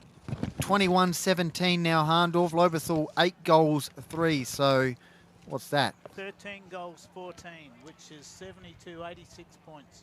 86 points as we... top versus second. Yeah, I was going to say, top versus second just shows the hold they have on the competition, this ruthless Magpie machine. And certainly marching on as Goldie said, 39 straight now. Back in the centre, Cooper Skin up against Danny Roberts. Oh, nice tap by Roberts down the throat of Williams. Got it across to Parker Burrs. Nurses one forward, looking up for Salt. Well spot out there, the Tiger defence. Leading the race for the ball is Hopgood, who kicked that last goal. Sells a bit of candy. Got the ball back here to Hankin. Getting involved there is Lobethal defender. I think it might have been Cooper Luke, yes. In the distance there. Well Look at that. Finding the ball coming there. Quick hands finds. Kick smothered from Williams. Here we go. Finally a high clearing kick by the Tigers to centre circle to ground. Ball brought to ground by Mail. Well done. Go over to Maucho. Pumping the legs there is Jarrett Mail, who get on that favoured left. He just caresses the ball lovely. nicely to a lead in the pocket. And I Babbage? think that's Babbage. it's Babbage, but once again, honouring their teammates and perfect delivery there by Mail. Just caressed the ball, and now the chance for Babbage to kick his 4th goal of the second half, boys. Yep, looking for 14 for the season. Most likely leading goal kicker in the comp, And, and that's why. That is a great goal. 22-17 now, Hahndorf. 8 goals, 3 the Tigers. And we are now ticking towards 98 points. Is that right? 92, 98, 14 goal, 14. 149 to 51. Down to Jaden and Indy. Cheers, Pistol. So, yeah, that was the 12th inside 50 there for Hahndorf for the quarter. 20 kicks, 12 handballs. They're just dominating again in this quarter. Really good here from Hahndorf. 12 tackles as well. And if Hahndorf kick a few more goals, we could have a record stat here, boys. Just letting you know. So here we go again.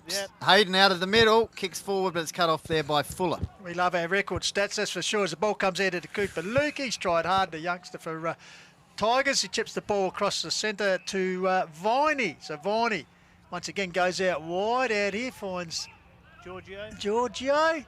Giorgio nurses the ball by George. and nurses it over the wing, over the boundary line. So the free kick will be going here to Matty Yench on his own wing. Bought his own ball and bought his own wing this afternoon. Yep. Of course, Mitch Jenkins out for the Tigers today, and still Brady Dawes has come back into this Tigers lineup. But I still don't know if they would have closed the margin.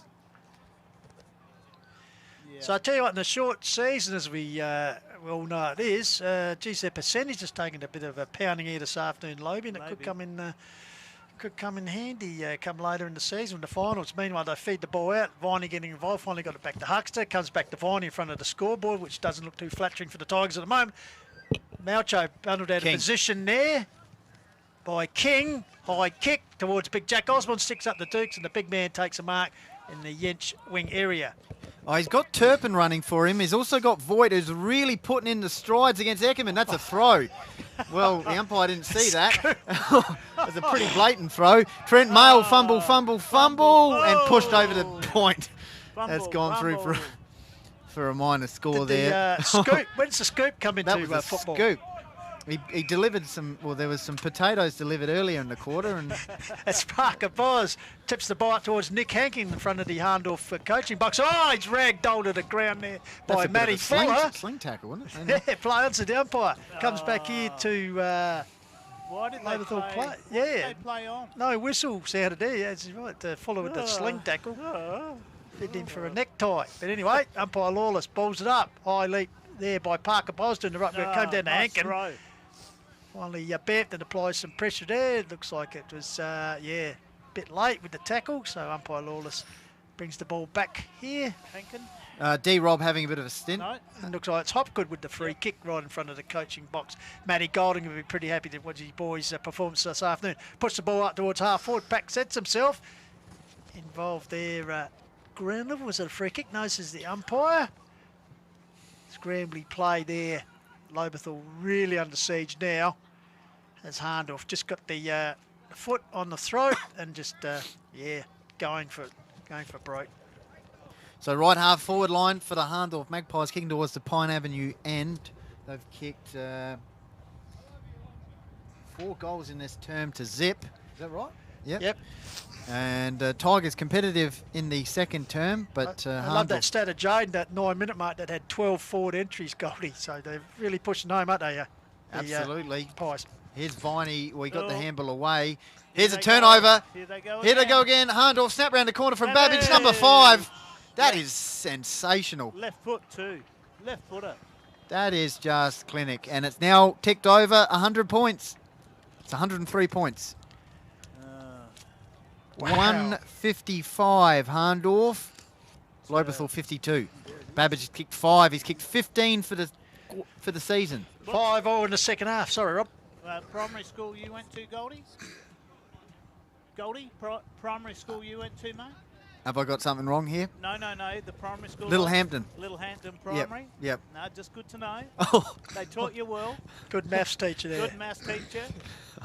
So back in the centre. I did a lot of homework Salt there. versus Skinner. Ball comes down there, taken by Riley. Oh, good. Misses the target, which was Bampton. Coughed up. So Hahndorf make you pay. On the non-preferred. Oh. Hayden shoots a pass forward, but good spalling there. Comes back out here to Hankin on his left. Wheels around the boundary line, puts it forward.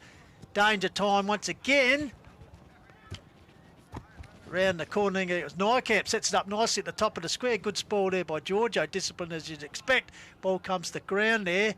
Here we go. Even though the margins are over 100, they're just pressing forward relentless as Hahndorf. No margin is too small for them. No. As the ball was You held know, in there. it's almost like they'll kick it to a contest on purpose just so they can read it off hands. Smart football, that's for sure. They get there. They get to the So contest. umpire Taylor balls it up. Perilously close for another Hahndorf goal. This time Nitsky feeds out a handball to Giorgio, in turn gets it back out here to Bampton. I think it was nurses one up the line, taken by McWaters, gives it back to Jackie Bampton, running on the wing area, and big Jack Osborne Up he Jack goes, to Jack. up the cliff. There, Jack to Jack, and Jack Osborne has the mark right in the true Yench wing position here, Goldie. Yep, majority of the ground now in shade. Kick. Intended target was Riley. Mauchow. Oh, wraps up. Opponent there in McWaters. Great and, attack on the ball there by McWaters. Been impressed with him in the last 2 games we've seen, Goldie. He's a pretty valuable recruit. So in the middle of the ground, Salt doing the ruck. Riley wins it out. Kicks into the forward line. Good spoil there from the Stallion. Gets it to Eckerman. Snap round the corner. Cooper Luke takes the mark here for the Tigers. Now, King, will he move the space? No, so nothing really on offer, so he'll probably just set it up high and hope the Tools can take a grab. Goes away to the big man, and Jack Osborne sticks up the Dukes. He got his hands. Oh, Fisher. Over the is Fisher, grabbers, composes, goes bang. Stallion not happy with that. So his second goal for the game and the first one for the quarter. So the agency of the captain, they race on to 9-4, but well in arrears of Hahndorf 23-17. 16 minutes just about to tick over here in the final term of the call. The Wild here on hillsfooty.com, Goldie. Yes. So in the middle, looks like Salt's having a bit of a go in ruck with D-Rob on the bench. Well-earned break. So let's see how Ben Salt goes in the ruck here. He's going to go against Henry Voigt in the ruck. So in the middle there, Nick Hankins, Sam Hayden. Also got Hopgood, Viney, Riley, and also Tim Jenkin. Here's Mauchow. He's wrapped up in the tackle. Another youngster on top of him in King. Sorry, Rob. What if Jaden's listening, if he has at hand the biggest winning margin between these two sides? We have that stat. The biggest winning margin between the two sides. Yeah, so the biggest winning margin between the two sides is 113. See, so he was waiting for you to ask that. He's been sitting on that. He's been holding the white paper up against the window with the ask me what the biggest winning margin What's is. the guy? It's got pick me, pick me, pick me. He's been waiting for that. Looks like Salt going off for a blood rule. Goldie, what's the difference now, mate? Please. According to my maths, it's 97 points. From the Littlehampton Primary School. So yeah, it looks like a little bit of claret coming out of Salt. What about the Scott Creek School, Jeffrey? What's the? It's a they lot. need 3 more goals. No, it's lots of goals they're losing by. As the ball comes back in, Lachlan, he's wrapped up, got it back to Jack Bampton. Bampton caught on the left, chips a lot up the ball towards Timmy Jenkin, who has a little bit of touch of the thumbles, and the ball goes out of the boundary line. So I reckon we got 10 minutes left, fellas, and they need 3 more goals to break the record. Yes, Jaden. Jane, when was that? If Hahndorf kick another couple goals, it could be a different kind of record. Okay. So Okay, we wait. Is that a trick question? Yeah, we wait in expectation of that one. Okay. Hopefully the Pies can get a He's couple got the more. shades on. He's enjoying Yeah. it that much. Intellectually looking. As looks like it's O'Loughlin with the ball for the Tigers. So as the Tigers pushing forward here, could spoil Jaden's party. As the ball goes up high, Fisher, it's a target, at the comes back. offline, taken there by Turpin, close to the Oh, boundary watch line. out for the cliff. He's worked over into the cliff there by Scotty Perling. And the Academy boy was keen to get it back in. He was very quick, so he puts the ball up. Roberts still leaping high in the last quarter. Parker Byers a touch of fumble. we gets Off it he back goes, up he's a mile. racehorse. Here's a go. Parker Byers puts it out there towards Leake. Jacob Leake got support from Yentz, but he'll go back and looks like he's going to go kick goal. Yentz still on offer. And a bit of indecision here for Leake. Hankins out the back. He goes long. Chipping out. across was Giorgio. Gets it up to Cooper Luke.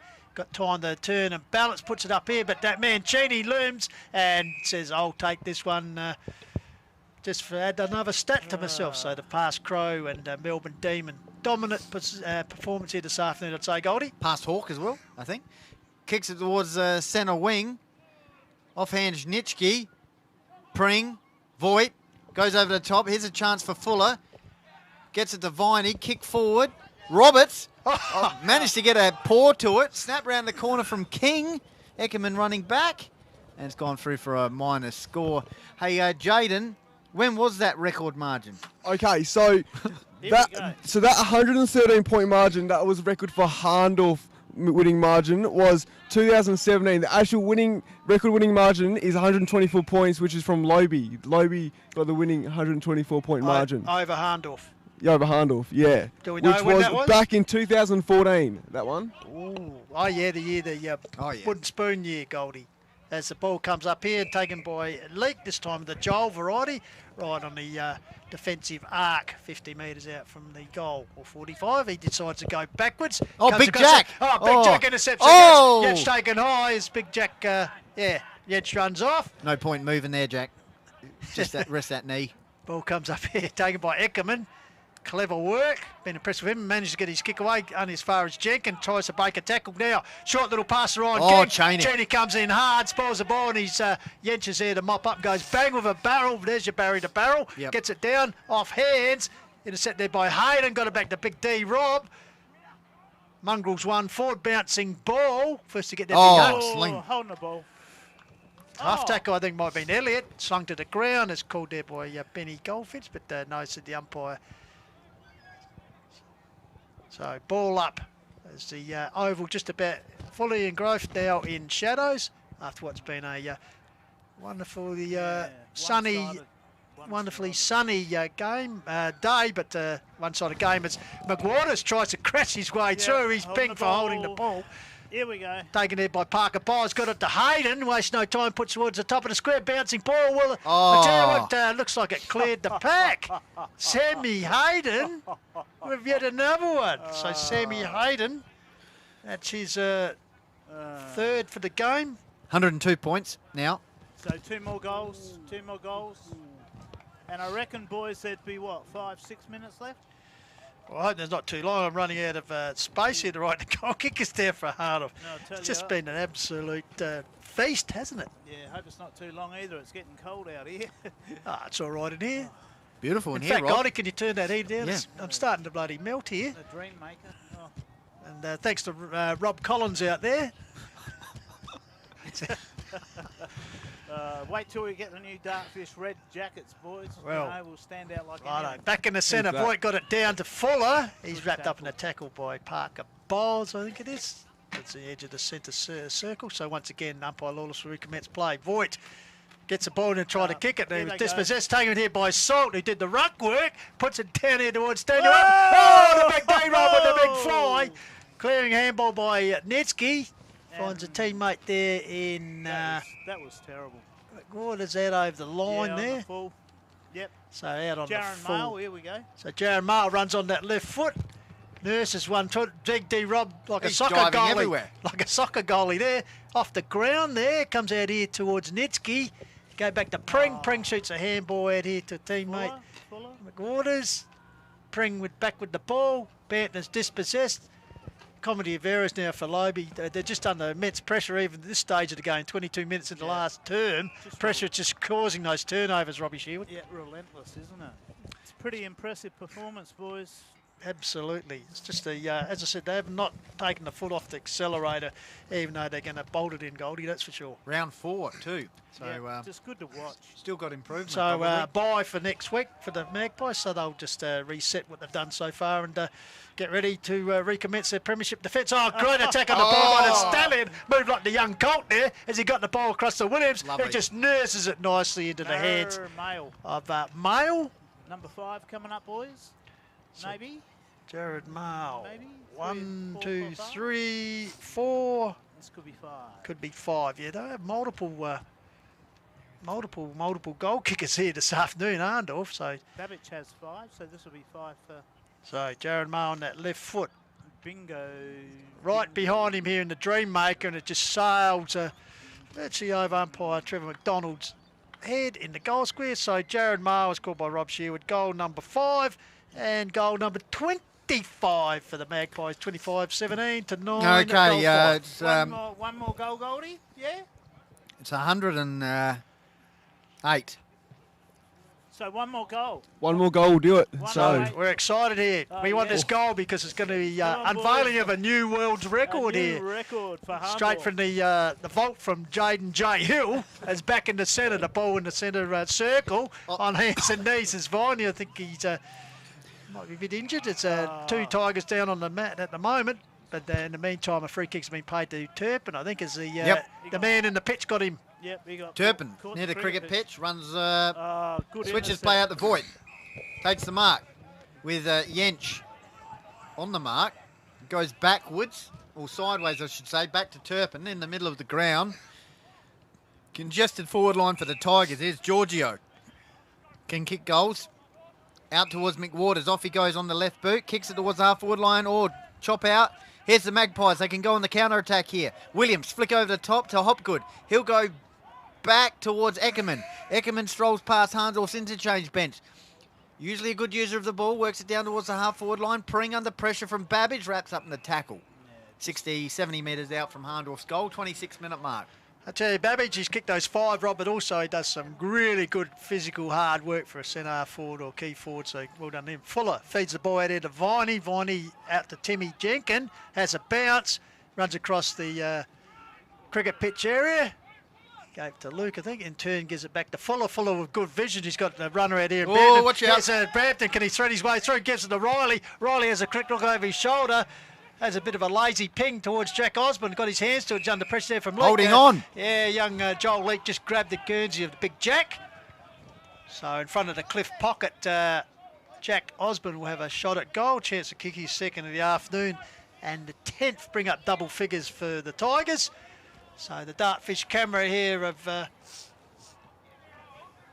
Flynn Rogers will be right behind him. Don't hit the caravan. And he's converted that one, Jackie Osborne.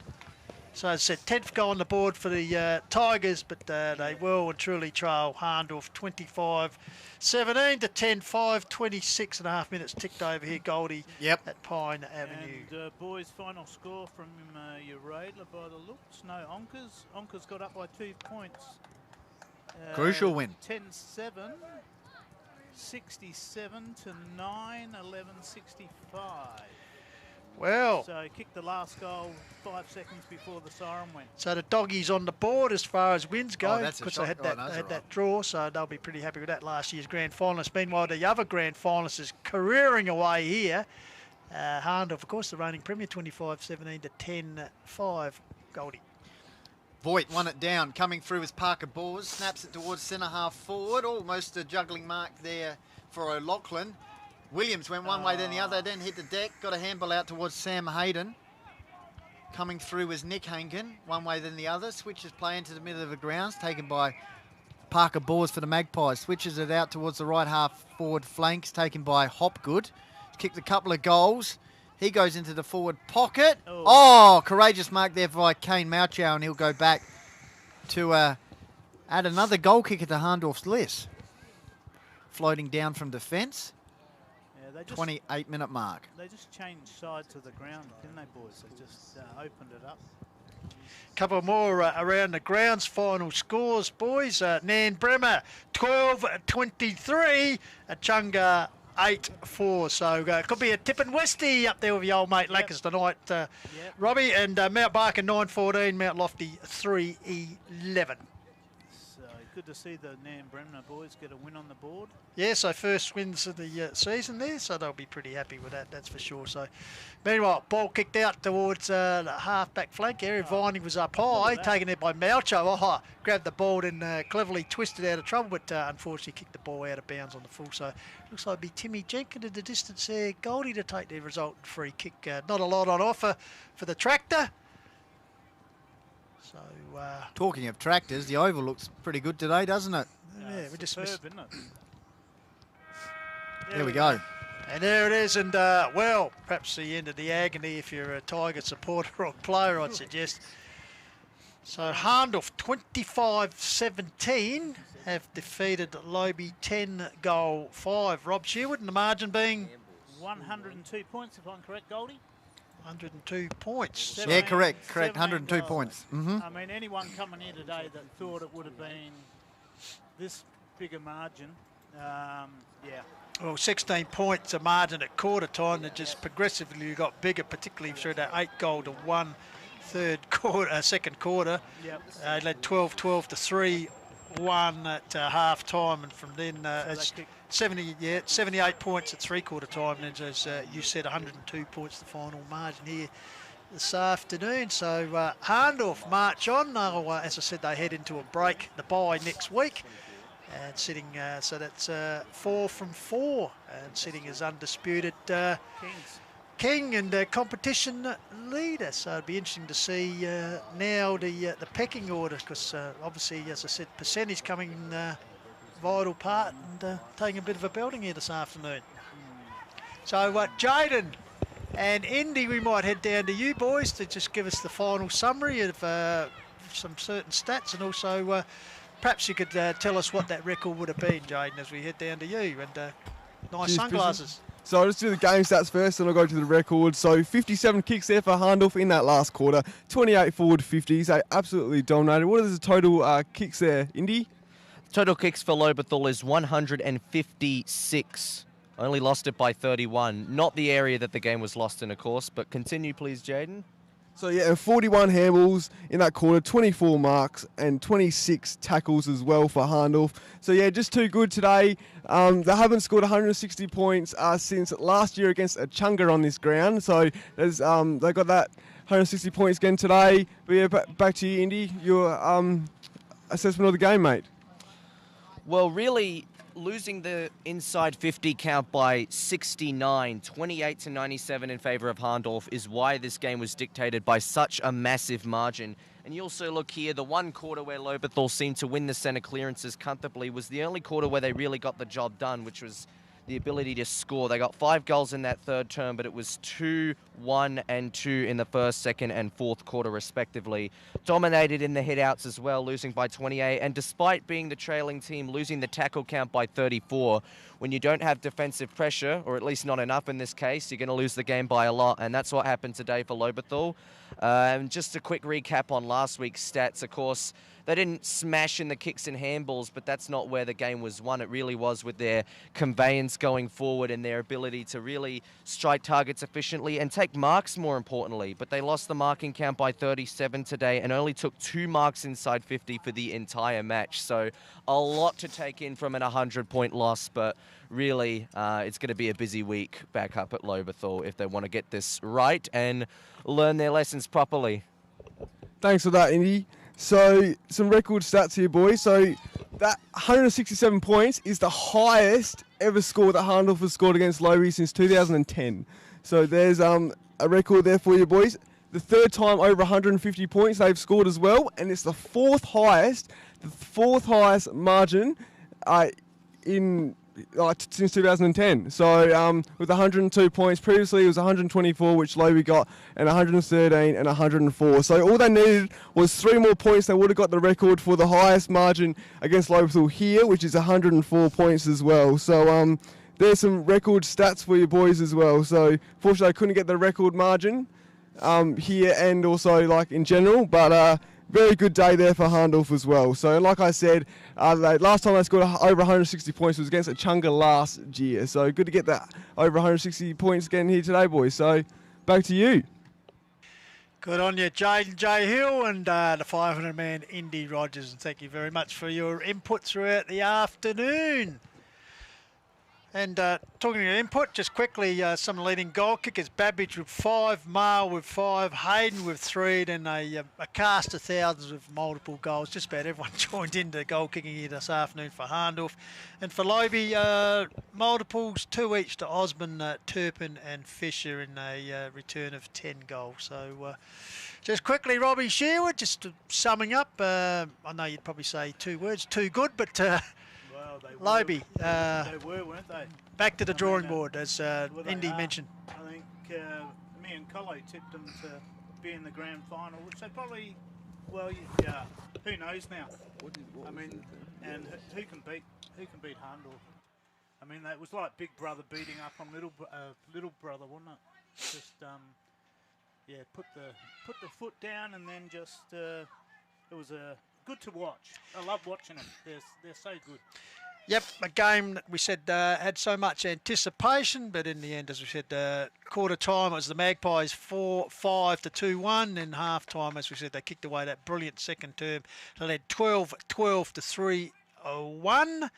3/4 time 18-13 to 8-3, and then, as we said, winding out with 25-17 to 10-5. So Hahndorf, the reigning premiers, looking good for perhaps a historic triple premiership run in the Hills Football League. But as I said, we'll have to wait and see what conspires as the season One thing I unfolds. do know, boys, and teams have to man up on Kyle Shaney, don't they? They've got to stop him, because that's where it all starts from. Absolutely. He must have had 35, 40 possessions today, easily. Yep. All right. As we said, just winding up here, things at Pine Avenue in the Dreammaker. Just a couple of other final scores this afternoon. Onka Valley 10-7 defeated Urada 9-11. Ring-a-ding-ding over there at Balhanna. And the Doggies on the board for the first time this season. And another side getting their first win for the year. Nanbremmer 12-23. Defeated Achunga 8-4, so the Hourigan boys would certainly be celebrating their first game together. And Mount Barker 9-14 have defeated Mount Lofty 3-11. And, well, as I said, that brings us to end of another edition here. And thanks to everyone involved, to Dallas and Flynn, the Dartfish crew, once again. Also Matt the roadie for his good work earlier in the day to get us positioned out there. And we certainly look forward to next week. Get the chance, Robbie, to have a first look at the Doggies, Onka Valley, as they go out to take on the Nan Rams at Nan Oval. Yeah, so the clash of two sides coming off a win. So Yep, so it should be a good game, hopefully. yeah, so the Dreammaker will be heading out there, so we're looking forward to that. So here on Hills Footy Media. And don't forget, Hills Footy Unplugged, the high-rating midweek football program. Tuesday night. Tuesday and night. Dallas will have it up on TV later in the week. Thursday. All right, so that's all right. All right, so thank you to you, Robbie Sherwood, and also thanks to Benny Goldfinch. And on behalf of them, this is Pistol saying we'll catch you Hills Footy Unplugged, or of course next week on the Call of the Wild. And until then, keep on chasing your goals. See you next time.